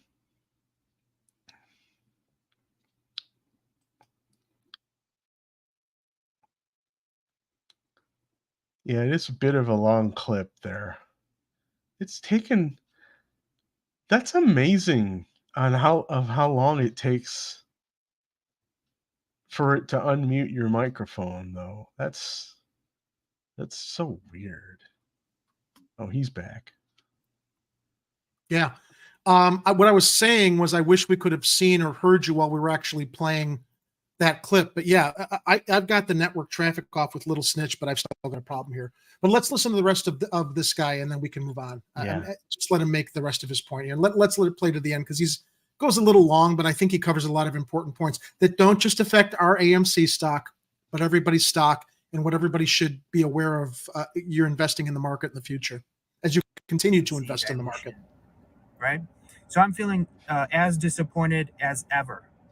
I can't think of a day where I've been more disappointed than I am right now. I wish I could kind of put on a cheerful face for you guys, but I can't. Maybe you guys can encourage me. Like, what do you guys think? Comment below. Is it going to turn out good in some way? I don't know. Is a magic fairy going to come and sprinkle some fairy dust on AMC and it's going to go up? I don't know. Nope. But it was glorious when we won that first settlement. We probably should have all sold at that point. It's rigged, guys. It's a rigged system. If you watch the movie, I think it was from 06 or 07, The Big Short, with Christian Bale as the star, you'll learn, and I already knew this, the stock market's rigged. He even said it in that movie. It's a rigged system, and it is. It's designed for the elite rich to crush you and I. There are ways to make money, but you got to get in and you got to get out quick. That's the only way to make money in the stock market. Get out, get in, get out quick. If you're a long-term holder, you'll probably get burned unless you're gonna, invest in a stock that the elites are all behind. You know what I'm saying? Whatever seems corrupt Warren to Buffett. you almost have to get on that side. And if you're a good person, like our team here, if you're a good person and you want to fight evil and fight corruption, you're gonna lose. Okay, so I guess going forward, we're gonna watch closely. I don't know what's going on with the Rose Izzo appeal. I'm hearing that she may have an opportunity to do an appeal. If you heard about that, comment below. That could be a saving grace for us. I'm not gonna get excited about it. I don't know. Do you guys want me to still do AMC videos? I'm not sure if I'll do them anymore. I'm just very frustrated right now. Let me know what you guys think. I might just start doing all crypto videos and no stock videos. I'm not sure. I'm gonna think crypto. So American justice, ladies and gentlemen. Yeah. So American justice. Yeah. Wall Street evil wins. Wall Street wins again. We all lose. The crime pays. Crime pays. Yeah, I told Ed before the program, I'm just like, I'm going to try to manage as best I can, but I'm in a fucking foul mood when I saw this happen today. After all the good, the good patience of so many people who saved this company, and how they just treat we're garbage. We're disposable and we're garbage. And everybody's going to lose their shirts on this. So it's just like Robinhood taking away the buy button with GameStop in 2021. This is that moment. And we can thank the CEO of, and I hope to God when there's another election, this guy and his board are voted out, gone. Although they'll probably figure out a way to rig that too. So this is an awful turn of events that I'm waiting for my browser to open up. You know what, Ed? Why don't you go ahead and read from it? Because all right, something was with my computer, and Block Club posted this, and I was like, "What the hell?" Yeah. Logan Square's huge Quincy Jones mural was whitewashed. No pun intended. Yeah, no pun intended. A new mural celebrating Chicago sports teams will replace the Quincy Jones art, which was painted. Hold on, let me scroll down so you can see it here. Yeah.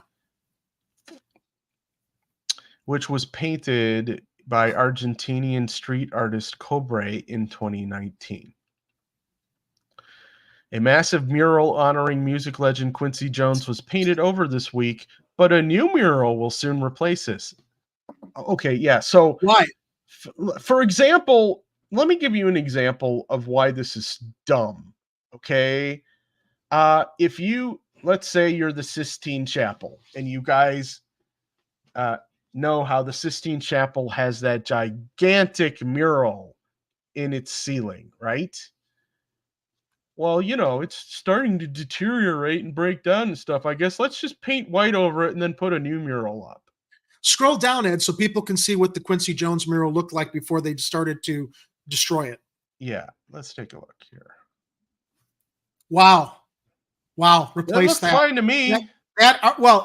From what I understood from the article, it was wearing down, but you could restore it. You could repaint it. That artist spent an incredible amount of time to create this magnificent piece of art. And despite the fact that I think the mural landmark commission or something, let me read the part. Okay. Here it says an artist approached Shilvak's owners about painting over the Quincy Jones mural, and they agreed because the paint was already starting to wear away, Radini said. Radini didn't have further information about who will paint the new mural when it will be completed. Look, I know the city had already set up some ordinances where they want to start protecting murals in the city, but how'd you drop the ball on this one? This is one of those murals where it's like a very talented artist created an iconic mural image on this wall, and if it starts deteriorating, you restore it. You don't paint. You don't paint over it. You don't choose to do a new mural next month unless that was the overall purpose of a certain wall. So like if you had, okay, this is our monthly mural wall where we paint a mural and then we paint another one and then we paint another one. If that was your intent, okay, I get it. Because then it's like one of those things where it's a revolving mural thing. You guys document every one of them before you start the next one. Yeah. Right. Thank goodness that people actually took photos of this thing before they started painting over it. But why the hell would you do that? Why? Because they're short-sighted, Ed, and some people don't care. Some people who claim to be curators or supporters of fine art aren't. They virtue signal. You know what this reminds me of? I'm just going to go ahead and say it. I don't want to personalize all of our stories here, but when I say that some people pretend that they support art and they're all about art, there's a gallery called the Osceola Brown Gallery out in McHenry, I think it's McHenry County. Anyway, the Osceola Brown Gallery, fine art gallery. I gave them the original artwork for my movie Solstice, the original artwork for Solstice to digitally photograph for me for all of my efforts 4 or 5 years ago during the restoration and the anniversary. COVID happened. They shut down. I was in the hospital with a knee replacement. I was supposed to pick up the artwork from them. The pandemic happened. When I reconnected with them, they had renovated their gallery and they threw out my painting. Threw out a painting that didn't belong to them. Well, I didn't call to pick it up. I'm like, I didn't know that art galleries threw out artwork that you don't own. They act like they care about art. They don't.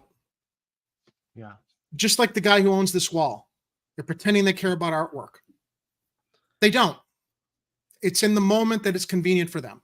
Anybody can say anything and pretend that there's something and pretend that they advocate for something.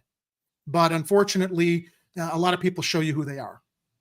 The guy who owns this wall, to your point, this could have easily been touched up. They destroyed an artist's work. They destroyed an artist's work with absolutely no second thoughts over not only the cultural importance or significance of Quincy Jones, but that this artist's work was worthless in their eyes. It could be easily replaced. That's irreplaceable, what you see up on that wall that these people decided to paint over. Much like my painting is irreplaceable. It's a one-of-a-kind painting that's gone forever. So, yeah, man, I just don't have any tolerance for people that destroy other people's artwork like this. It's obscene. Yeah. Article says Argentinian street artist Cobre painted the Quincy Jones mural in 2019 in his trademark realistic style. Now, this guy, I think he's painted a bunch of murals. There was like a Robin Williams one that I think you can see when you're traveling south on Milwaukee Avenue from the north side. I don't remember the specific location, but there's a number of murals like that he's done. I think any mural that's put up, once it's up, you restore it, you repaint it, you touch it up. One-of-a-kind art that how many hundreds of hours did this man put into this beautiful mural? Yeah, it says Cobre, who paints murals all over the world, said in 2019 he chose to honor Jones after watching the 2018 award-winning Netflix documentary Quincy about the musician's life. Jones, a South Side native, is considered one of the most influential jazz musicians of the 20th century. Oh, not so much. They got to put up a mural to the Cubs and Sox, both teams that are losers right now. He has 28 Grammys and 80 nominations and has worked with Ray Charles, Duke Ellington, Clint Eastwood, Ella Fitzgerald, Oprah Winfrey, Lionel Hampton, Michael Jackson, and countless other artists over the course of his decades-long career. It's not just disrespectful to the mural artist. It's disrespectful to Quincy Jones. Yeah, it is. Alderman Daniel Laspada of the First, whose ward includes the mural, said Cobre's creation was not included in the city's mural registry, which was established to protect significant murals from being wiped out. How did that happen? Laspada declined to comment on the loss of the Milwaukee Avenue mural. Of course he did. Of course he did. Because there's no explanation for it. There's no reasonable justification or explanation for destroying art. And to replace it with a sports mural? Really? Of two teams owned by two mega corporations that are losing teams. Losers. Losers! It's infuriating. What a... Yeah, I'm sorry. This article triggered me regarding the loss of art. It's PTSD. Anyone who creates art or appreciates art can feel for this, because it's why would you do? It's like if they went downtown to that Picasso over in Daly Plaza and started whitewashing that. No, not even whitewashing it, Ed. Taking it down. It's old. Yeah. It's ugly. Yeah, it's old, it's ugly, it's rusty. We don't need it here. Let's recycle that. Let's put something else here instead. Yeah, and don't get me started. There's that other sculpture outside the Thompson Center that they want. I think they're moving because Google doesn't want it there. Fuck Google. It's part of the neighborhood. Here we go. I mean, this is the corporate overlords. Dictating culture now, dictating what is inherent to the neighborhood and the character of the city because they bought a building. Yeah. I've had it. I'm just like, Ed, I'm sorry, man. I'm just like, it's been one of those days, huh?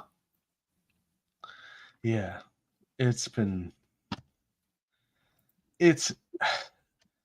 I can't even get proper outraged and mad anymore. I'm out of gas because there's just too much to get angry about. It's like I feel like Bruce Banner in those Marvel movies where he's like, you want to know my secret? I'm always angry. Yep. And I'm like, okay, I get it now. He's got such a level of animosity toward all the crap, the terrible things going on in the world, that he can just flip a switch in his head and turn into the Hulk. But be careful, Ed. Some people might accuse you of having a victim mentality. I've heard that too. At all the injustices I get angry at, whether it's in the world or personally, well, you have a victim mentality. You let these things happen. No, I don't. I have a right to react. You, Ed, you have a right to react. When people fuck around with us, don't anybody ever let anyone out there watching tell you don't have a right to your feelings or your anger. Now, that doesn't mean you should stay angry all the time and let your blood pressure kill you. But nobody should dictate to you what you should or shouldn't feel in any situation with all this crap happening in the world all the time. Yeah, but don't let other people's situations rule your emotions, though, because it's not worth the time and effort to waste all of that on that garbage when you got enough going on in your lives. Like, I mean, this is irritating. This is just unacceptable, man. Unacceptable. Well, let's move on to our last story that kind of made me laugh. Can you bring this Twitter up? Yeah. I'm sure a lot of people must have seen this on social media. It's ridiculous is what this is. Well, makes me want to go sit in front of a Walgreens. Yeah, kind of. Just hang out. Just get some folding chairs and hang out. Although I hear folding chairs are very popular these days for a number of reasons. They have very varied and very elaborate uses. You can sit on them, or you can fold them up and hit somebody with them. Yes, that's one of many of its versatile uses. Okay, take a listen. It's a sound you might not expect to hear outside of downtown Walgreens. The store is just one of several now playing classical music outside. But the tunes are not for ambiance. NBC5's Charlie Wojciechowski explains. This was the scene last month at a South Loop 7-Eleven. A teen takeover had left the convenience store. Can you pause it for a second? Do they actually think had they been playing classical music outside that 7-Eleven, this wouldn't have happened? No, but that's how they're framing this because they're morons. Okay, yeah, right. Yeah, exactly. Thank you. And I know why they're playing it, but let's keep playing. I do. Yeah, I think we know. Could it have something to do with color? Well, not just that, but the next day, while debris still littered the street, speakers on the building blared opera. Music is the new tool here at Walgreens stores in River North and Greektown as well. But the reason for the music, according to Walgreens, is not to attract shoppers, but rather to discourage people from hanging around the store. Uh-huh. Now we've gotten to the actual reason. It's not because of the teen takeover specifically. It's because of the quote-unquote loiterers, aka homeless people. Yeah. They don't want homeless people hanging out around their stores. They don't because clearly they look at these stereotypes and think that all the terrible illegal riffraff are all homeless people. And they're not going to appreciate opera or classical music. Yeah, that too. Art says, but if they're trying to, play nothing but Mexican golden era music, and you'll get a better class of loiterers. Well, and what it really is that they play them at times where maybe homeless people might be trying to take some limited shelter and sleep and get sleep. They won't be able to get any. That's right. That's true. And it's hard to tell from this video exactly, but did it seem to you like they were playing that music extra loud? Yes, and it's screaming opera too. Whoa! Yeah. I can't hit the high pitch, but you know what I mean. No, that was pretty good though. I mean, I have trouble hitting those high notes these days. I agree with Art. They should play the entire scorebook of the legendary John Williams. Yeah, that would be. That would basically congregate a crowd of appreciators. People who appreciate that kind of music. Although, once you get to the Imperial March, then people will just think that the police are coming. That's true. In a statement, a company spokesperson confirmed at various locations, we have implemented a recorded music loop that plays classical music outside of some stores to help deter loitering on the premises. Loitering. Okay, so here's the thing to keep in mind. If you wanted to keep homeless people away because they couldn't sleep there, you'd probably want to play heavy metal or rap, really, really loud rap music, but they don't want to offend their white clientele, right? Or attract them. Right, exactly. That's the method to their madness. Yeah, I was trying to see if other cities were doing this, and yeah, other cities have done this, and for the same reasons that I mentioned, it has to do with the homeless population. It doesn't have to do with the teen takeovers. No. It's they've been putting down those on a lot of. So I saw something in social media. Park benches that are like after a certain hour, they have like spikes come up so that people can't sleep on them at night. Rounded spikes, not literal, but spikes so that it's impossible for a homeless person to lay flat on a bench. That's the lengths that people will go to punish people who have nowhere to sleep at night. Yeah, the anti-homeless architecture that they have in some cities is just utterly vile. It's appalling. Well, that's our show. That's our Friday dose of outrage for you all. It wasn't all outrage, but no, some triggering stories there. You got a healthy dose of outrage this evening. Yeah. So I guess that's it. We'll be back again Tuesday. I'm really curious to see what happens Monday with this market activity. I'm going to, after the show, start listening to what some of the other market analysts think of what happened today and what's going to happen next week. But I don't know, Ed. I'm not going to sell anything right now, but I'm just going to say I just think the whole squeeze is gone. The squeeze element of this, the reason we held on for 2 years, I think it's that jig is up. Well, I think we're fucked. Okay. Well, the squeeze as you know it is gone. I still think that maybe somewhere down on the horizon, it still has a possibility of a squeeze. I don't know if it's going to get like the mother of all short squeezes, like people keep hoping is going to happen in Legend, but we may very well see another squeeze happen to where it heads north of 72 again. But I don't see it lasting very long. But then I'm not a real stock analyst. I'm just some guy on TV. Well, Ed, you know what? I'm going to go on here.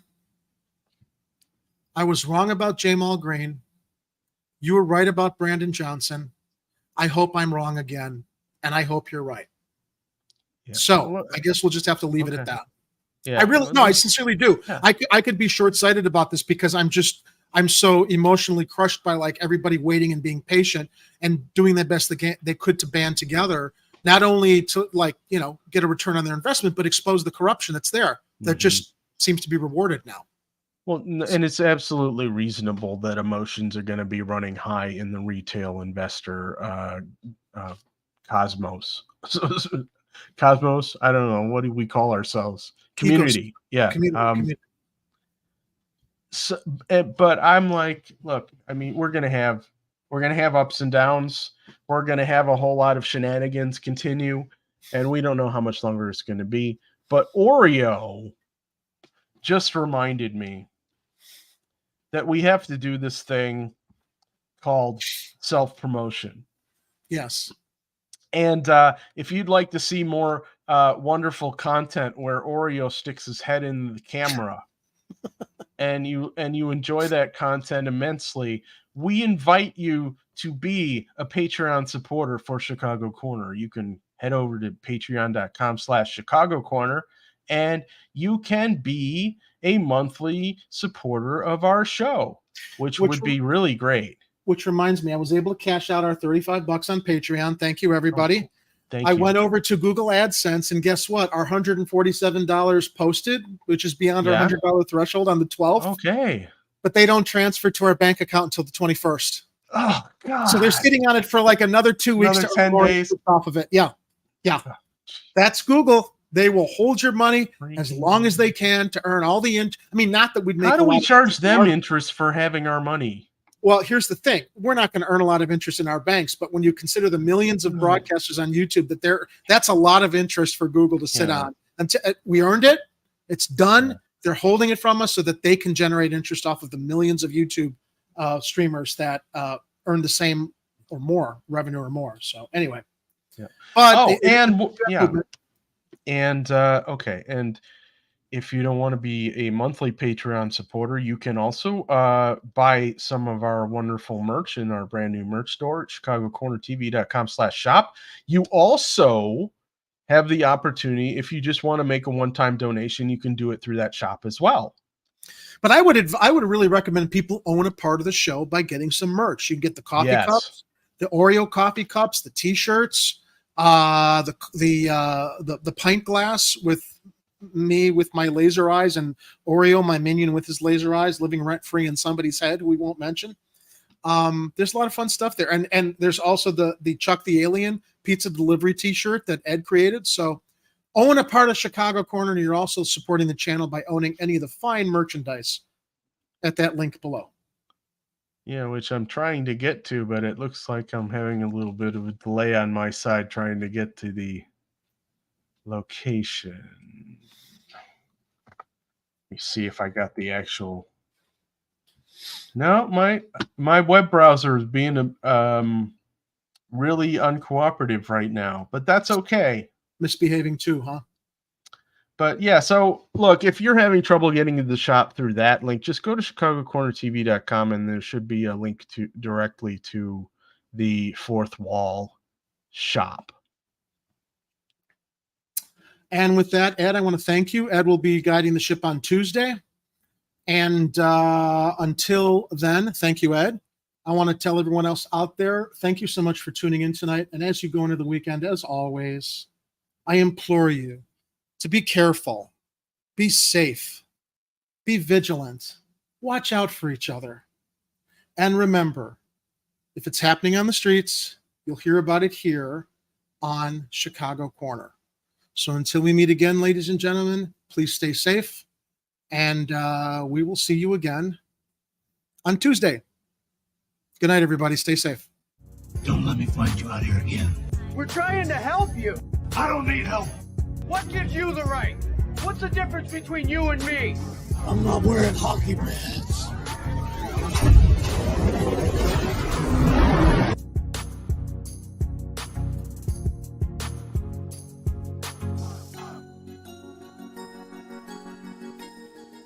You're still here? It's over. Go home.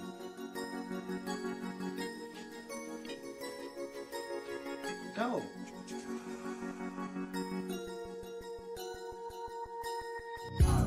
The views and opinions expressed in this program are those of the speakers and do not necessarily reflect the views or positions of any entities they represent. If you would like to be a guest on Chicago Corner, please email our host, Jerry, at chicagocorner.tv.